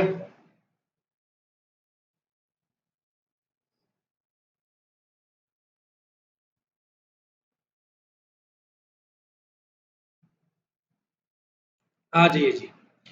अब इम्प्लीमेंटेशन एंड प्रोसेस, तो सबसे पहले आपको ये चीज तो क्लियर होगी कि कंपनी में इम्प्लीमेंट स्कीम डायरेक्टली और थ्रू ट्रस्ट, राइट। ट्रस्ट का मतलब मैंने यहाँ पर डेफिनेशन लिख दी, जितनी भी डेफिनेशंस मैंने ऊपर लिखी हुई है वो सारी इस रेगुलेशन में ही दी हुई है। बस फर्क ये है कि मैंने हर टॉपिक के नीचे डेफिनेशन लिखी हुई है अलग से डेफिनेशंस डिफाइन करने के बजाय, ताकि रेलिवेंसी समझ में आती रहे चीजों की। ठीक है जी, आ जाइए। तो ट्रस्ट को कैसे डिफाइन किया गया रेगुलेशन में? Means trust established under the provisions of Indian trust act 1882 for implementing any of the scheme covered by these regulations. ठीक है जी।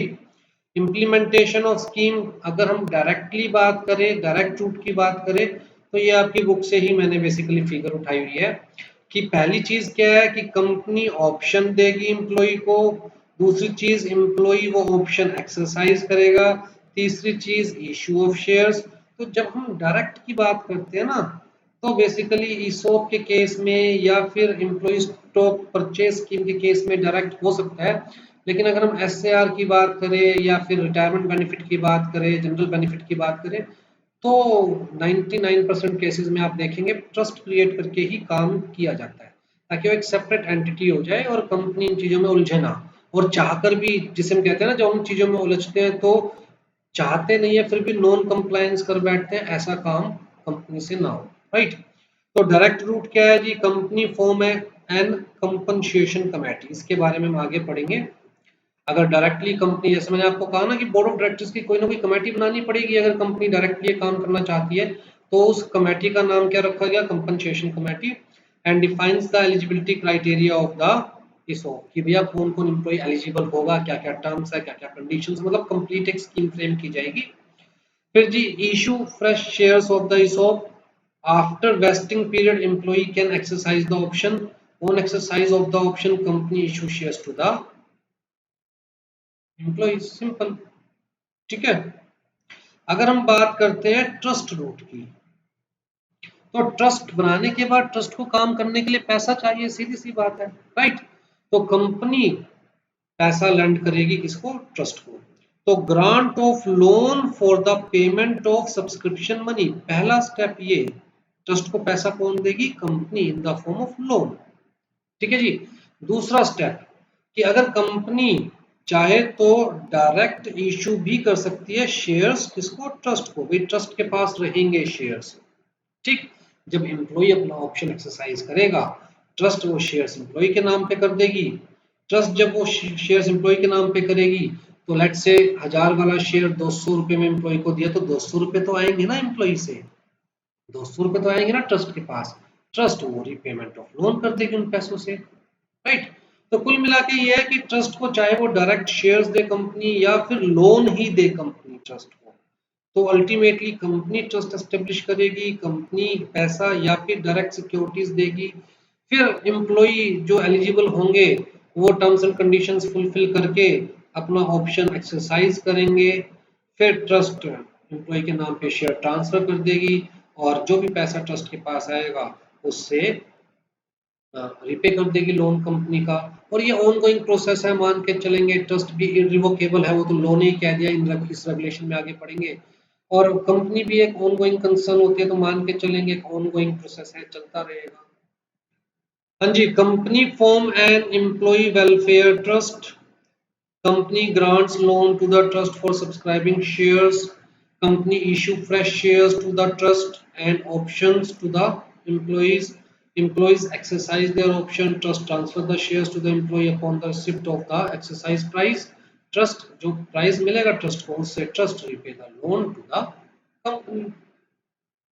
क्लियर है? दोनों ही तरीके बड़े सिंपल से, कोई ऐसी लंबी चौड़ी बात नहीं, कहीं कंफ्यूजन होनी चाहिए।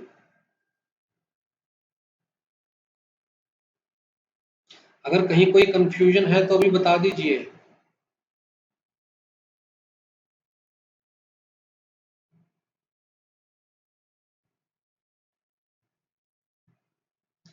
आ जाइए जी।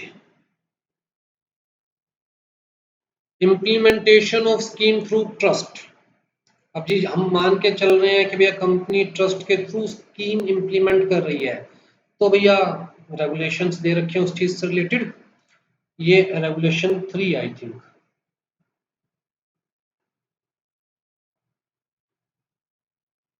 देख लेते हैं।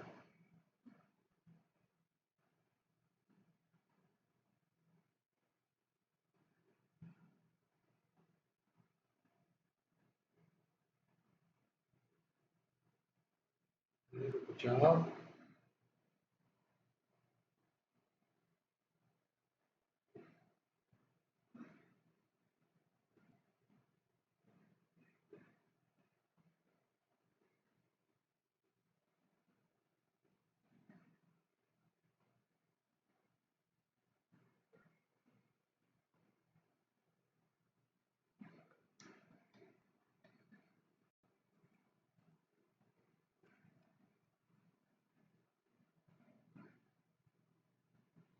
देखिए अभी तक हम लोगों ने जो पढ़ा है,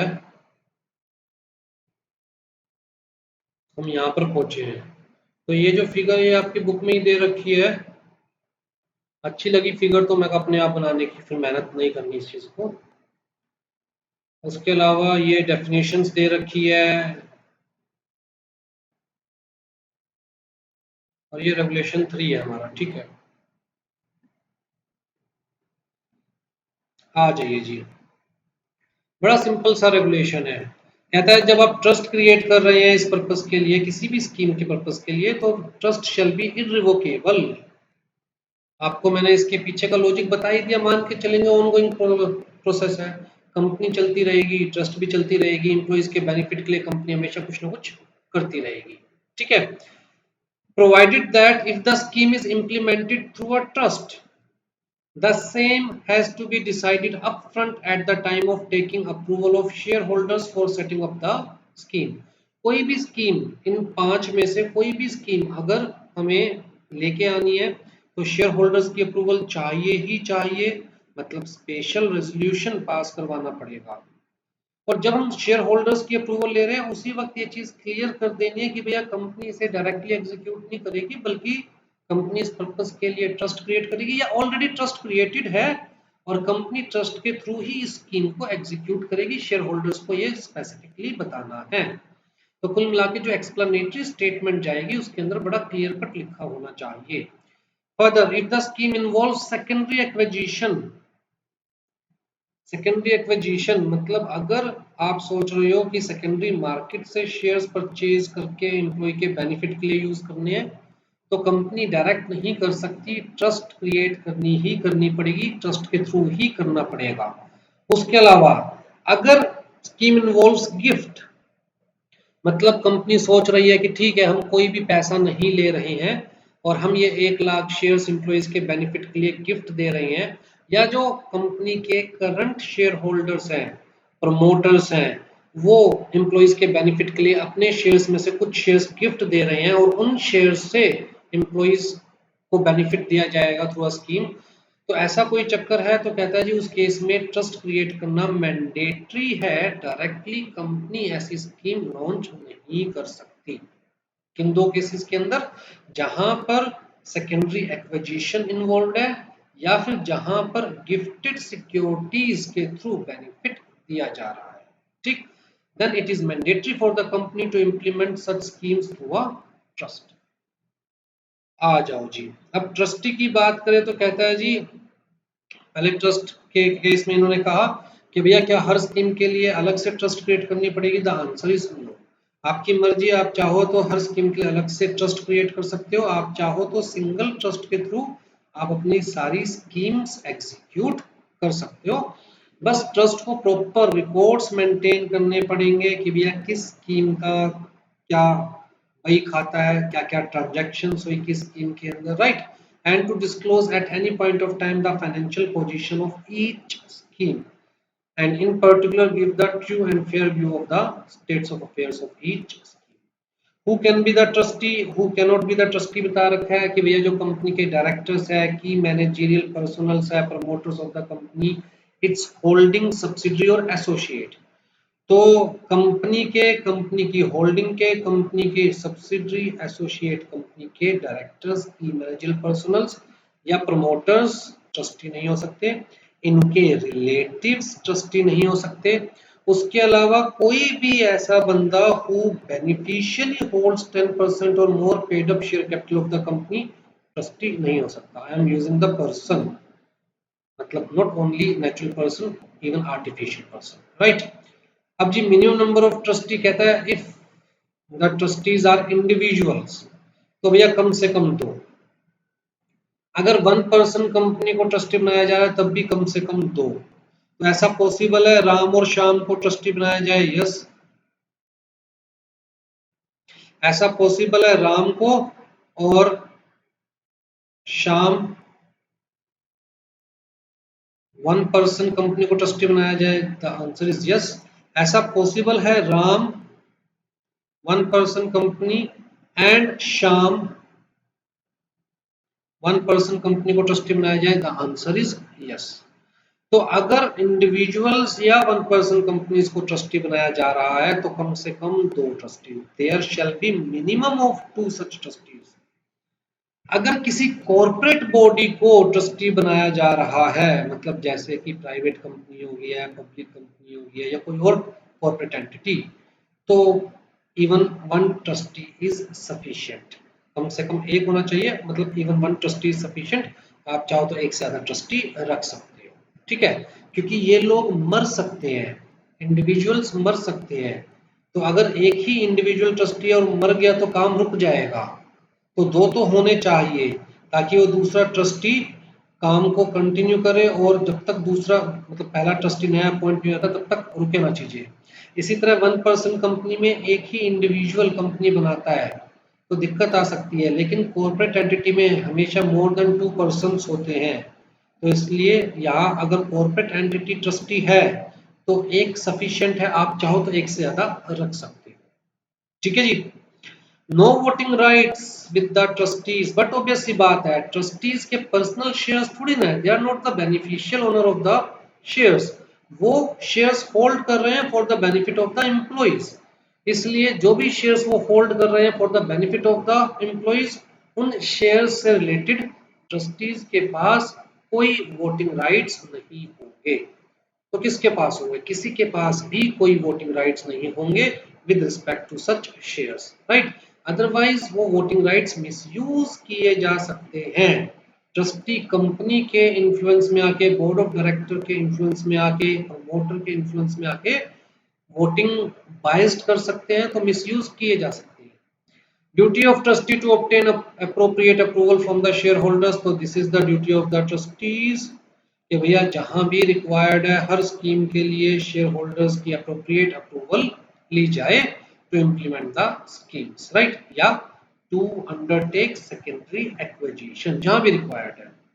अच्छा जी, एक चीज दिमाग में रखना, जो हम ट्रस्ट क्रिएट कर रहे हैं, सेक्शन 67 ने तो बड़ा क्लियर कट कहा कि भैया कंपनी अपने ही शेयर्स में डील नहीं कर सकती, और कंपनी किसी और को असिस्ट भी नहीं कर सकती अपने शेयर्स में डील करने के लिए। यहाँ पर कंपनी ट्रस्ट को पैसा दे रही है, लोन के फॉर्म में दे रही है पैसा, कि भैया आप मेरे ही शेयर्स में डील कर सकते हो, प्राइमरी एक्विजिशन भी कर सकते हो, सेकेंडरी एक्विजिशन भी कर सकते हो, डायरेक्ट कंपनी से भी शेयर्स परचेज कर सकते हो, सेकेंडरी मार्केट से भी शेयर्स परचेज कर सकते हो। तो यहाँ सेबी ने बड़ा क्लियर कट प्रोविजन रखा है कि ट्रस्ट मतलब मार्केट में ट्रेडिंग करने का मैकेनिज्म नहीं है कंपनी के लिए। तो ऐसा नहीं है कि हाँ जी सुबह खरीदे शाम को शेयर्स बेच दिए, आज खरीदे कल शेयर्स बेच दिए। कहता भैया शेयर्स होल्ड करके रखने हैं मिनिमम 6 मंथ्स तक, कम से कम 6 महीने के लिए, हम आगे पढ़ेंगे। ऐसा नहीं है कि हाँ भैया डेरिवेटिव्स खरीद लिया, कहता है सिर्फ इक्विटी शेयर्स, और वो भी क्या, मतलब इक्विटी शेयर्स या फिर securities which shall be mandatory convertible to equity shares, वो भी डिलीवरी बेस्ड ट्रांजैक्शंस। तो वो काम नहीं करना कि भैया इंट्राडे कर दिया, सेम डे स्केयर ऑफ कर दिया, अगले दिन स्केयर ऑफ कर दिया, आज खरीदे 2 दिन बाद बेच दिए। कहता भैया ये हमने बिल्कुल परमिट नहीं किया आपको कि आप अपने ही ट्रस्ट को मार्केट मैन्युपुलेट करने के लिए मार्केट में उतारे। हमने आपको अलाउ किया है अपने ट्रस्ट को लोन देने के लिए for the benefit of the employees, right. तो only delivery based transactions shall be permitted. Company may lend money to the trust for the purpose of the trust, ये मैं आपको ऑलरेडी बता चुका हूँ। Shareholding of trust shall be shown as non promoter non public. अच्छा, जब हम securities contract regulation act पढ़ेंगे, रूल 19(2)(b) पढ़ा हुआ है किसी ने? किसी को ये पता है कि जब कंपनी की शेयर होल्डिंग की बात आती है तो जी लो कहता है कि प्रमोटर के पास मैक्सिमम इतनी होनी चाहिए और पब्लिक के पास मिनिमम इतनी शेयर होल्डिंग होनी चाहिए कंपनी की, कम से कम 25% शेयर होल्डिंग किसके पास होनी चाहिए? पब्लिक। क्यों? कहता है जी अगर इससे कम शेयर होल्डिंग जाती है तो इसका मतलब पब्लिक के पास कम शेयर्स है, कम शेयर्स है तो मार्केट में बेचने वाले कम है, खरीदने वाले कम है, लिक्विडिटी डायरेक्टली अफेक्ट होती है।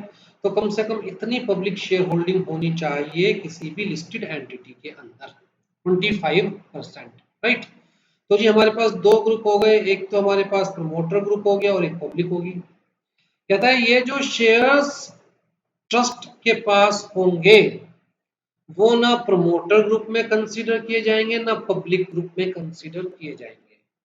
तो इसका मतलब जो 100% शेयर होल्डिंग है, मान के चलो ट्रस्ट के पास 5% शेयर्स हैं, तो भैया 95% जो रह गए उसमें से 75%, 95 का 75% प्रमोटर्स के पास हो सकते हैं और मिनिमम 25%, 95 का मिनिमम 25% इसके पास हो सकते हैं पब्लिक। ये कंसेप्ट समझ में आया या नहीं आया? ठीक है, तो भैया इसको ना हम प्रमोटर होल्डिंग कंसीडर करेंगे ना पब्लिक होल्डिंग कंसीडर करेंगे। इसे हम कैसे शो करेंगे? जब शेयर होल्डिंग पैटर्न शो किया जाएगा तो कैसे शो करेंगे? Non promoter non public. ठीक है जी। हम्म,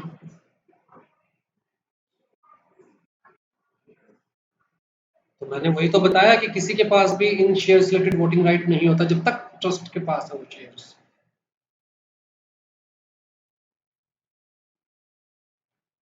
हाँ जी, limit on acquisition of shares in one financial year, इसे हाईलाइट कर रहा हूँ।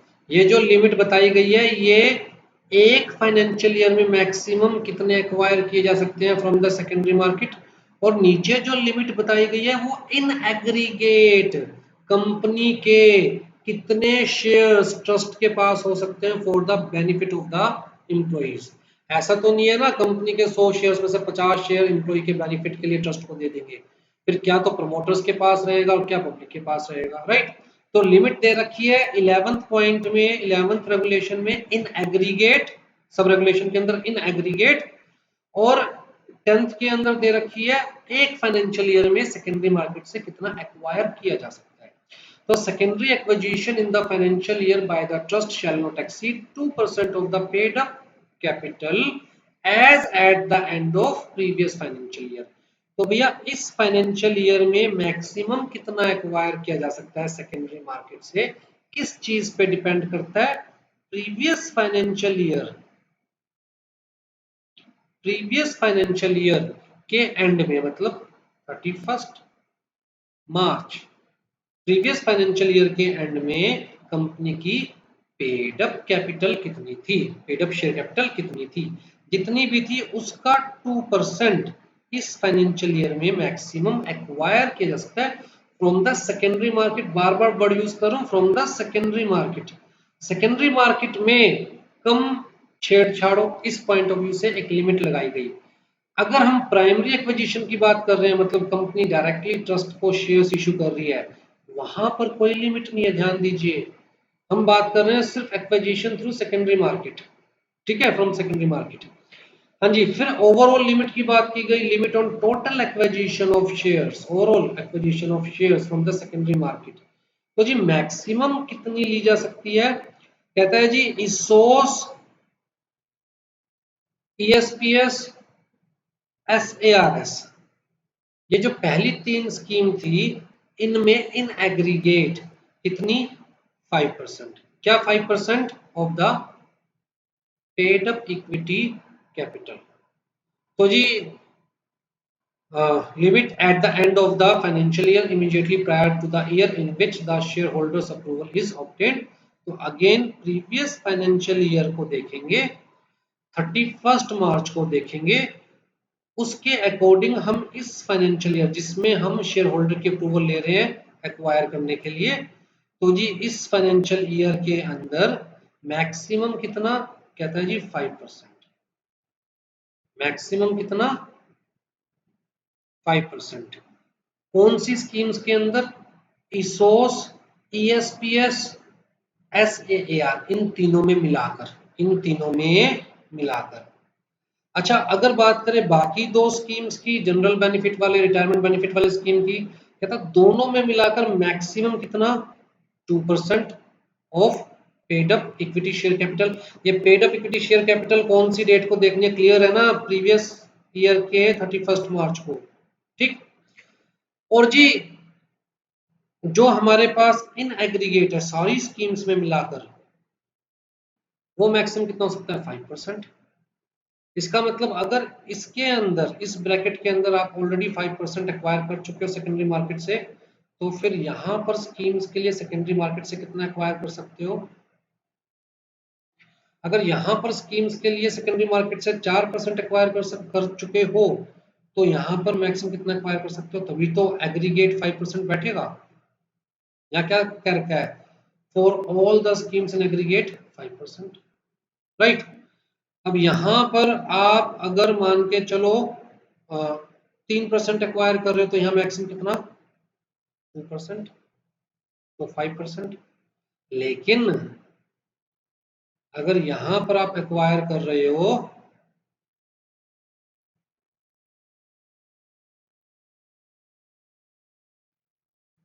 2%, तब भी यहाँ 2% से तो एक्वायर कर ही नहीं सकते। तो ये लिमिट्स दिमाग में रखिएगा, ठीक है। तो आपस में इसोस में, ईएसपीएस में, एसएआरएस में, कहता इनके बीच में कोई हमने रिस्ट्रिक्शन नहीं लगाई हुई। आप चाहो तो सिर्फ इसोस के लिए ही पूरा का पूरा 5% एक्वायर कर सकते हो, आप चाहो तो सिर्फ सार्स के लिए ही पूरा का पूरा 5% एक्वायर कर सकते हो। लेकिन इन एग्रीगेट सारे स्कीम्स में मिला के कितना हो सकता है? 5%। और अगर हम बात करें जनरल बेनिफिट स्कीम की या रिटायरमेंट बेनिफिट स्कीम की, तो उनमें दोनों में इन एग्रीगेट 2%। तो ये चीज दिमाग में रहेगी।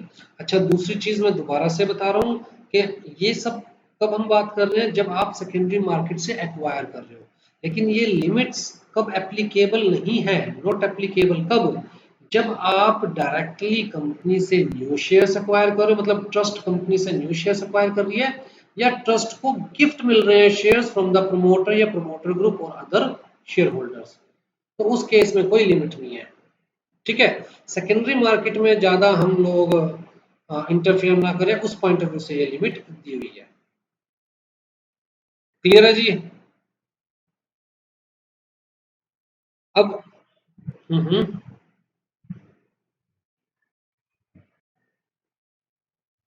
एक financial year maximum 2%।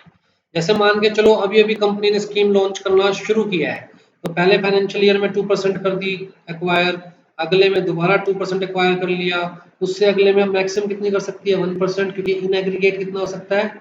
Overall in aggregate किसी भी पॉइंट ऑफ टाइम पे कितना हो सकता है? 5%, ठीक है। अब देखिए, मान के चलिए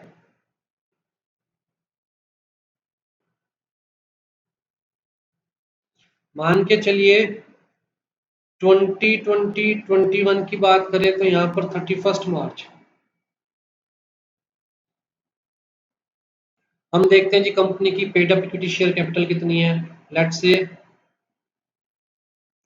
सिंपल एग्जांपल, सिंपल करने के लिए लेट्स से हम कहते हैं जी 100। तो जी अब जो ये फाइनेंशियल ईयर है 2021-22, इसके अंदर हम इसका 5%, इससे ज्यादा नहीं होनी चाहिए। लेकिन जब हम यहाँ के 31 मार्च की बात करते हैं, तो हमने कहा जी paid up equity share capital company की कितनी है? Let's say 200। मतलब इस ड्यूरेशन में कंपनी ने नए शेयर्स इश्यू कर दिए, लेट्स से पब्लिक इश्यू ले आई कंपनी या राइट इश्यू ले आई। तो जी अगर हम बात करें 2022-23, तो अब इसका 5% देखना है, मतलब 10 शेयर्स तक एक्वायर किए जा सकते हैं। समझ रहे हो? तो ये तो फ्लोटिंग है ना, परसेंटेज फिक्स्ड है, बट एक्चुअल शेयर्स का जो नंबर है वो तो फ्लोट होता रहेगा ना according to the paid up share capital of the company. Clear है ये चीज? किसी पॉइंट पर ऐसा भी हो सकता है कि भैया इस वक्त 100 थी तो 5 शेयर एक्वायर कर लिए, 5 शेयर एक्वायर कर लिए, राइट। उसके बाद कंपनी बायबैक ले आई तो कंपनी की अब 80 ही रह गई, और यहाँ कितने एक्वायर कर रखे हैं, 5 शेयर। तो भैया कंपनी को किसी ना किसी वे में अपनी इंक्रीज करके दोबारा 100 करनी पड़ेगी, या फिर इस एक्विजिशन को कम करना पड़ेगा, क्योंकि 5% से ज्यादा हो जाएगा। तो ये फ्लोटिंग है फिगर्स, जो लिमिट है वो फिक्स्ड है, लेकिन एक्चुअल जो नंबर्स हैं वो तो फ्लोटिंग रहेंगे। हाँ जी, unappropriated inventory of shares acquired through secondary acquisition. Unappropriated का मतलब क्या हो गया?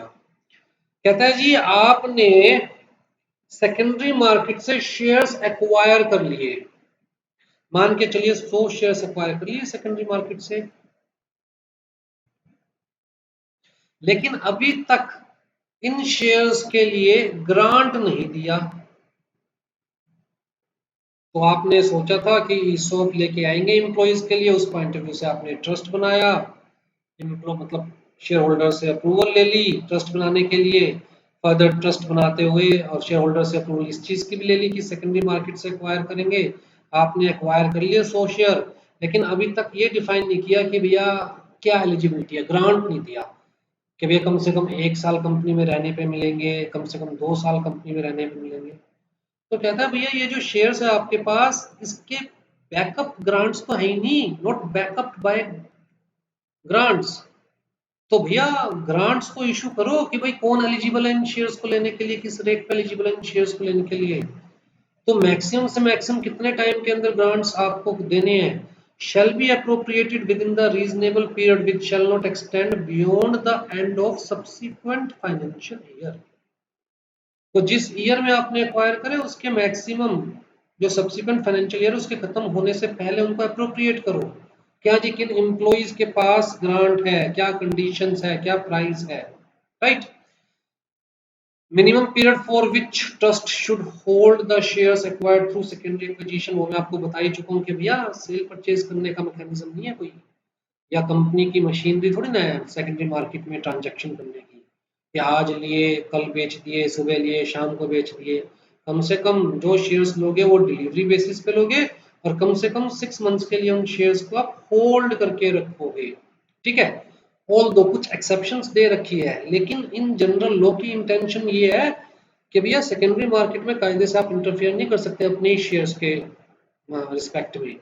हाँ, अगर आप एम्प्लॉइज के बेनिफिट के लिए जाना चाहते हैं तो हम अलाउ कर रहे हैं, बट ये ध्यान रखिएगा कि सेकेंडरी मार्केट डिस्टर्ब नहीं होनी चाहिए। The trust be shall be required to hold the shares acquired through secondary acquisition for a minimum period of 6 months, except where they are required to be transferred in the circumstances enumerated in clause 14 to clause B of sub regulation 14। तो ये इसकी बात कर रहे हैं, तो ये exception है whether ऑफ मार्केट या on the platform of the stock exchange. तो इस केस में 6 मंथ से पहले बेचे जा मतलब ट्रांसफर किए जा सकते हैं, अदरवाइज ट्रस्ट को कम से कम 6 मंथ्स के लिए तो होल्ड करके चलना ही पड़ेगा। आ जाओ जी, cases where off market shares transfer of shares are allowed.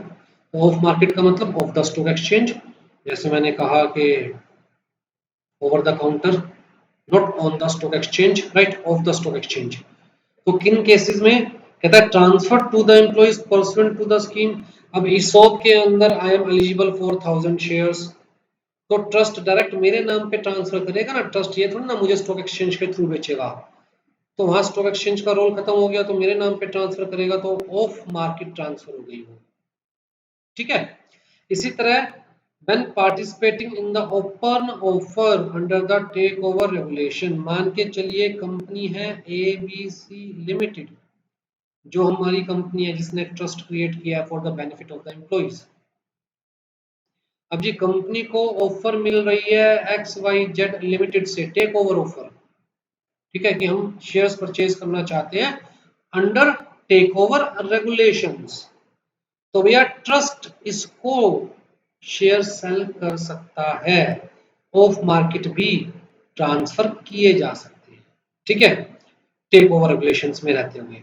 या फिर कंपनी खुद अपने शेयर्स बाय बैक कर रही है तो ट्रस्ट कंपनी को शेयर्स ट्रांसफर कर सकता है।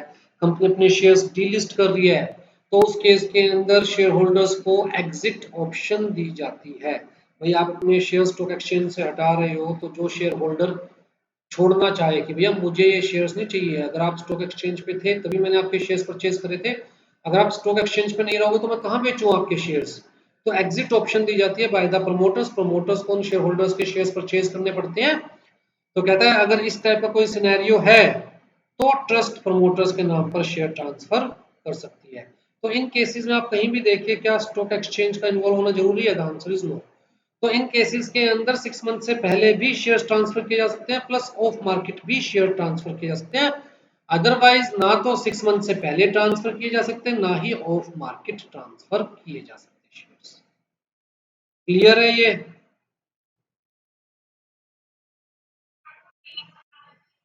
बेटा टेक ओवर का मतलब जब कोई company as per takeover regulations takeover scheme लेके आई है कि मैं एबीसी लिमिटेड को टेक ओवर करना चाहती हूं, तो मार्केट में ऑफर देगी ना, जो जो एबीसी लिमिटेड के शेयर्स मुझे सेल करना चाहे मुझे सेल कर सकता है। जब मार्केट में ऑफर आएगी तो जो शेयर 100 रुपए का है वो 110 का परचेज करेगी, तभी तो लोग XYZ को बेचेंगे शेयर्स।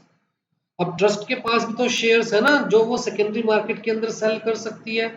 ऑल्दो होल्डिंग पीरियड था 6 मंथ्स का, लेकिन इस केस में तो एग्जम्पशन दे दी गई ना, इस केस में इवन 6 मंथ्स का होल्डिंग पीरियड भी रिक्वायर्ड नहीं है। तो ट्रस्ट भी तो इस ऑफर का बेनिफिट ले सकती है ना, कि भाई 100 रुपए वाला शेयर 110 का बिक रहा है तो क्यों ना मैं भी शेयर बेच दूं। एम्प्लॉई को 100 रुपए का नहीं 110 रुपए का बेनिफिट होगा एम्प्लॉई के लिए, हमारे पास 100 रुपए नहीं 110 रुपए आ जाएंगे। तो ट्रस्ट भी तो ये ऑफर एक्सेप्ट करके XYZ लिमिटेड को ये शेयर्स ट्रांसफर कर सकती है ना। तो जरूरी थोड़ा ना ये ऑन स्टॉक एक्सचेंज ट्रांजैक्शन होगी, ऑफ स्टॉक एक्सचेंज ट्रांजैक्शन भी तो हो सकती है ना ये।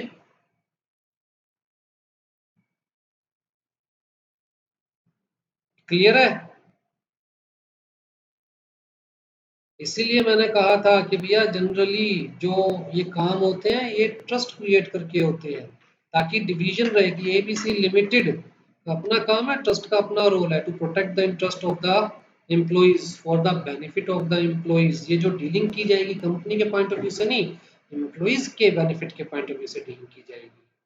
तो चाहे इसी कंपनी की ट्रस्ट है, चाहे इसी कंपनी की सिक्योरिटीज होल्ड कर रही है, लेकिन किसके लिए? इस कंपनी के एम्प्लॉइज के बेनिफिट के लिए। अगर इसको ज्यादा की कोटेशन मिल रही है किसी से भी और इसे लगता है कि मुझे वहां देने चाहिए बेचने चाहिए तो बेच देगी शेयर्स, क्या दिक्कत है?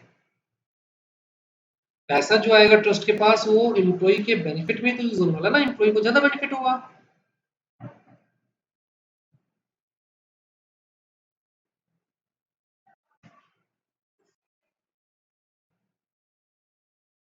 बाबू ये ट्रस्ट और कंपनी दो अलग अलग होगी। वैसे तो कायदे से हम आगे पढ़ेंगे कि अगर ट्रस्ट क्रिएट हो गई है तो जो बोर्ड ऑफ डायरेक्टर्स की कमेटी है, कंपनसेशन कमेटी, वो अपना एडमिनिस्ट्रेटिव वर्क सारा ट्रस्टीज को हैंड ओवर कर दे, and trustees shall take the decision on this behalf.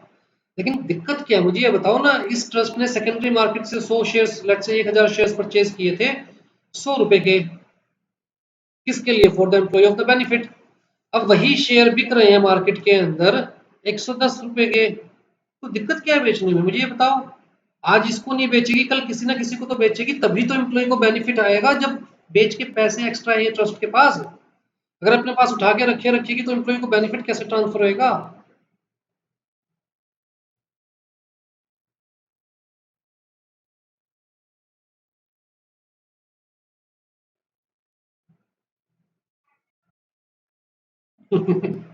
आपके दिमाग में क्या है कि यार ये ट्रस्ट तो कंपनी की है, तो कंपनी अपने शेयर्स क्यों इस तरह जाने देगी कि कोई और उसे टेक ओवर कर सके, राइट? आपके दिमाग में ये चीजें है, तो इसलिए मैंने कहा इन दोनों को सेपरेट रखिए, अलग अलग रखिए इन दोनों को। बाकी देखिए इसमें कोई दो राय नहीं है, जब कंपनी की ट्रस्ट है, मतलब ट्रस्ट एक सेपरेट एंटिटी है ना। ऊपर क्या पढ़ा हमने, registered under Indian trust act 1882, ऊपर पढ़ा ना हमने, तो एक सेपरेट एंटिटी है ना बिल्कुल।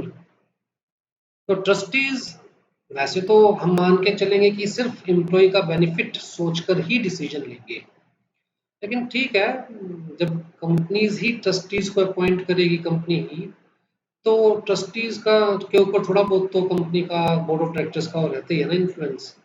लेकिन कुल मिलाकर ऑप्शन दे रखी है कि अगर करना चाहे तो किया जा सकता है off the market and even before 6 months. Clear है? हाँ जी। Trust shall not become a mechanism for trading in the shares, बार बार रिपीट की जा रही है यही चीज, बार बार हर पॉइंट में समझाने की कोशिश की जा रही है कि भैया कंपनी सेकेंडरी मार्केट डिस्टर्ब ना करे, मैनिपुलेट ना करे इस स्कीम की आड़ में, राइट। तो दोबारा से ये चीज दी गई रेगुलेशन में ही कि trust shall not sell the shares in the secondary market except under the following circumstances. क्या? Cashless exercise of options under the scheme. Cashless exercise का मतलब क्या हुआ?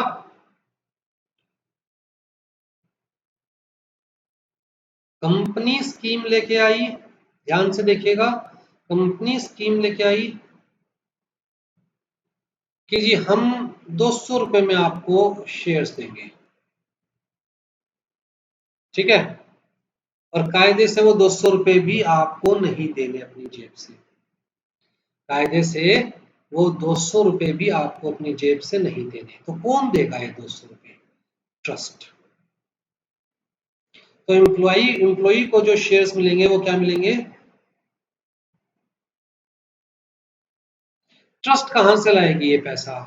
मैंने आपको एग्जांपल दिया था, पुरानी ट्रस्ट है, कंपनी भी बहुत पुरानी है, सालों से चलती आ रही है, ट्रस्ट के पास इतने फंड्स हैं, इकट्ठे हो चुके हैं ऑलरेडी ट्रस्ट के पास, कि ट्रस्ट को लगता है कि ठीक है यार, 200 रुपए 1 लाख शेयर्स के लिए तो देने हैं, 2 करोड़ की तो बात है, ट्रस्ट के पास लेट से 20 करोड़ रुपए ऑलरेडी पड़े हुए हैं, तो वो जो पैसे हैं 200 करोड़, 2 करोड़ रुपए, वो भी कंपनी को कौन देगा? ट्रस्ट देगा।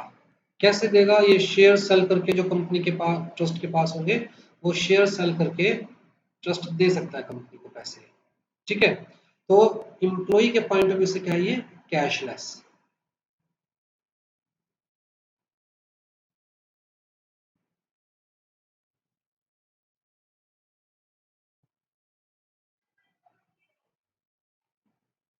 भाई अगर प्रॉफिट पड़ा है तो ठीक है, प्रॉफिट में से दे देगा, अगर प्रॉफिट नहीं है, ट्रस्ट के पास शेयर्स पड़े हैं, जैसे हमने एग्जांपल लिया था ना कि भैया 200 रुपए का शेयर था और अभी वैल्यू 800 रुपए है, एसटीआर के अंदर एग्जांपल लिया था, तो कितने रुपए का बेनिफिट है? 800 रुपए का। एक बंदे के पास 2000 शेयर्स का बेनिफिट लेने का राइट वेस्ट हुआ है, तो उसको कायदे से 16 लाख मिलने चाहिए। अब ट्रस्ट उससे पूछेगा कि बेटा कैश चाहिए या शेयर्स चाहिए, वो कहता है जी शेयर्स चाहिए, तो 2000 की जगह उसे कितने शेयर्स दिए जाएंगे? 2000 की जगह उसे 1600 शेयर्स दिए जाएंगे, तो ट्रस्ट के पास 400 शेयर्स एक्स्ट्रा रह गए ना। तो इस तरह ट्रस्ट के पास शेयर्स भी तो इकट्ठे हो सकते हैं एक्स्ट्रा, जो कि इस टाइप की कैशलेस स्कीम को फंड करने के लिए ट्रस्ट मार्केट में सेल कर सकते हैं, ठीक है। हाँ जी। तो cashless exercise of options under the scheme covered by part A of chapter 3। Part A में क्या कवर्ड है? ठीक। फिर जी, ऑन वेस्टिंग और एक्सरसाइज एज द केस में बी ऑफ सा। तो जैसे अभी हमने एग्जांपल लिया कि भैया बोल पैसे चाहिए, शेयर्स चाहिए, पैसे चाहिए जी, चल ठीक है भैया इसके शेयर्स मार्केट में बेच, तो मार्केट में बेचने पड़ेंगे ना, तभी तो पैसे देगा एम्प्लॉय को ट्रस्ट। तो वही बात की जा रही है। पार्ट सी में क्या कवर्ड है? सार। In case of emergency, for implementing the scheme covered under part D part E. Part D part E में क्या कवर्ड है? कहता है जी जनरल बेनिफिट वाली स्कीम और रिटायरमेंट बेनिफिट वाली scheme. In case of emergency, emergency क्या आ सकती है कि भैया डेथ बेनिफिट कवर्ड था, कोई एक्सीडेंट हो गया कंपनी के अंदर जिसमें 8-10 एम्प्लॉइज एक साथ मर गए, उनके नाम के पैसे चाहिए बेनिफिट, मतलब उनको ट्रांसफर करने के लिए इमरजेंसी आ गई, तो इमीडिएटली जो ट्रस्ट के पास शेयर्स होंगे उसे बेच के और पैसे दिए जा सकते हैं एम्प्लॉइज को, right. And for this purpose, trustees shall record the reasons for the sale. Monies so realized on the sale of the share shall be utilized within definite time period as stipulated under the scheme or the trust deed. Emergency means the need of funds by the trust to meet the commitment arising out of the objective of the scheme. Clear है जी emergency का मतलब क्या है? Example clear है? ठीक। फिर जी participation in buyback या open offer या डीलिस्टिंग ऑफर, तो हमने ऊपर कहा था कि इन चीजों के लिए ऑफ मार्केट भी ट्रांसफर किए जा सकते हैं शेयर्स, और इन्हीं चीजों के लिए शेयर्स को थ्रू स्टॉक एक्सचेंज भी सेल किया जा सकता है। For repaying loan if the unappropriated inventory of the shares held by the trust is not appropriated, तो ऊपर हमने एप्रोप्रिएशन वाला कंसेप्ट पढ़ा था, ये वाला कि भैया maximum by the end of subsequent financial year आपको ग्रांट कर देना है, ठीक है, कि भाई कौन एलिजिबल है, किस स्कीम के अंदर एलिजिबल है। अगर वो आप ग्रांट नहीं करते हो और ट्रस्ट के पास शेयर्स पड़े हुए हैं सेकेंडरी मार्केट से परचेज किए हुए, तो भैया उनको दोबारा सेल कर दो। जब आपने किसी एम्प्लॉय को तो ग्रांट किया नहीं, कोई ऑप्शन कोई स्कीम, तो भैया शेयर्स को दोबारा सेकेंडरी मार्केट में सेल करो, जो पैसे आएंगे कंपनी से जो लोन लिया है वो लोन वापस करो। Binding up of the scheme, scheme को वाइंड अप करने के लिए तो मार्केट में सेल करनी पड़ेंगे सारे, ठीक। Based on approval granted by the SEBI to an applicant, भाई इनमें से कहीं भी आप कवर नहीं हो रहे, फिर भी आपको मतलब ट्रस्ट को अपने शेयर सेकेंडरी मार्केट में सेल करने हैं, तो भैया आप सेबी के पास जाइए, सेबी को अप्लाई कीजिए। Non refundable fees, non refundable fees of 1 lakh rupees with application आपको सेबी को देना पड़ेगा। अगर सेबी को आप जो भी रीजंस दे रहे हैं सेबी सेटिस्फाई होगा तो आपको अलाउ कर देगा, सेटिस्फाई नहीं होगा तो अलाउ नहीं करेगा। और अगर अलाउ किया तब भी ये पैसे वापस नहीं मिलने वाले जो फीस है, और अलाउ नहीं किया तो भी ये पैसे वापस नहीं मिलने वाले, ठीक है। फिर ये डिस्क्लोजर बाय द ट्रस्ट कहता है कि भैया जो भी हमें इनसाइडर ट्रेडिंग रेगुलेशंस के अंदर या फिर जो हमारे टेक ओवर रेगुलेशंस के अंदर जो भी डिस्क्लोजर्स करने होते हैं वो सारे डिस्क्लोजर्स हमें यहाँ पर भी देने पड़ेंगे जब भी डायरेक्टर्स वगैरह को शेयर्स दिए जाएंगे किसी भी स्कीम में, ठीक है जी। तो बताइए इन सारे पॉइंट्स में बताइए कि कौन सा ऐसा पॉइंट है जो आपको समझ में नहीं आया। पहला पॉइंट तो बड़ा सिंपल सा है, ट्रस्ट शैल बी इररिवोकेबल, ठीक। दूसरा पॉइंट कि अलग अलग ट्रस्ट भी हो सकती है, अलग अलग स्कीम के लिए सिंगल ट्रस्ट भी हो सकती है। तीसरा पॉइंट कौन ट्रस्टी हो सकता है कौन नहीं हो सकता है, maximum minimum number of trustees की बात की गई। ट्रस्टीज के पास कोई वोटिंग राइट नहीं होगा with respect to the shares held by them for the benefit of the employees. फिर शेयर होल्डर्स की अप्रूवल लेना जब भी जहां भी जरूरत है as per company law as per the SEBI laws, वो ट्रस्टीज का काम है। फिर जी जितने भी पॉइंट्स हैं ये सब क्या शो करने की कोशिश कर रहे हैं कि भैया ट्रस्ट जो है वो मार्केट में बड़ी फ्रिक्वेंटली सेल परचेज नहीं करेगी, डिलीवरी बेसिस पर ही ट्रांजैक्शन करेगी, कम से कम 6 मंथ्स के लिए जो भी शेयर्स परचेज किए जाएंगे उनको होल्ड करके रखेगी, जिसके लिए कंपनी ट्रस्ट को पैसा लेंड कर सकती है। फिर उसके बाद जी लिमिट बताई गई, एक फाइनेंशियल ईयर में मैक्सिमम 2% सेकेंडरी मार्केट से एक्वायर किया जा सकता है, इन एग्रीगेट मैक्सिमम 5%, सारा मिलाकर 5% सेकेंडरी मार्केट से एक्वायर किया जा सकता है। इन 3 स्कीम्स का भी 5% ही दे रखा है, इन 2 स्कीम्स के लिए 2% दे रखा है, बट इन एग्रीगेट मैक्सिमम 5% दे रखा है।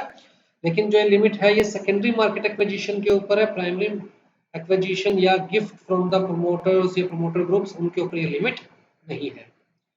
ठीक है, फिर अगर कोई भी आपके पास इन्वेंट्री अनअप्रोप्रिएटेड है, मतलब जिन शेयर्स के अगेंस्ट अभी तक कोई ग्रांट ही नहीं दिया हुआ, तो कहता है जी या तो उनके अगेंस्ट ग्रांट दीजिए या फिर उनको मार्केट के अंदर सेल कर दीजिए, खत्म बात।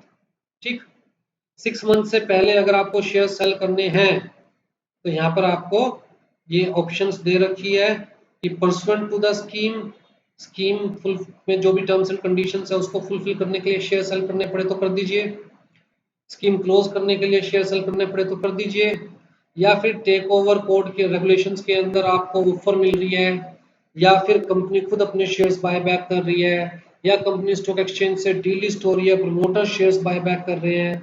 तो अगर ये सिचुएशंस है तो आप इवन 6 मंथ से पहले भी शेयर सेल कर सकते हैं, ट्रांसफर कर सकते हैं, इवन ऑफ मार्केट भी ट्रांसफर कर सकते हैं। ठीक, और ये बता रखा है किन किन केसेस के अंदर सेकेंडरी मार्केट के अंदर शेयर सेल किए जा सकते हैं। अगर इन केसेस में आप कवर नहीं हो रहे तो सेबी के पास हाथ जोड़कर पहुंच जाइए, बस मुट्ठी में 1 लाख रुपए होने चाहिए, वो भी नॉन रिफंडेबल फीस के नाम पे। हाँ जी, यहां तक कोई डाउट?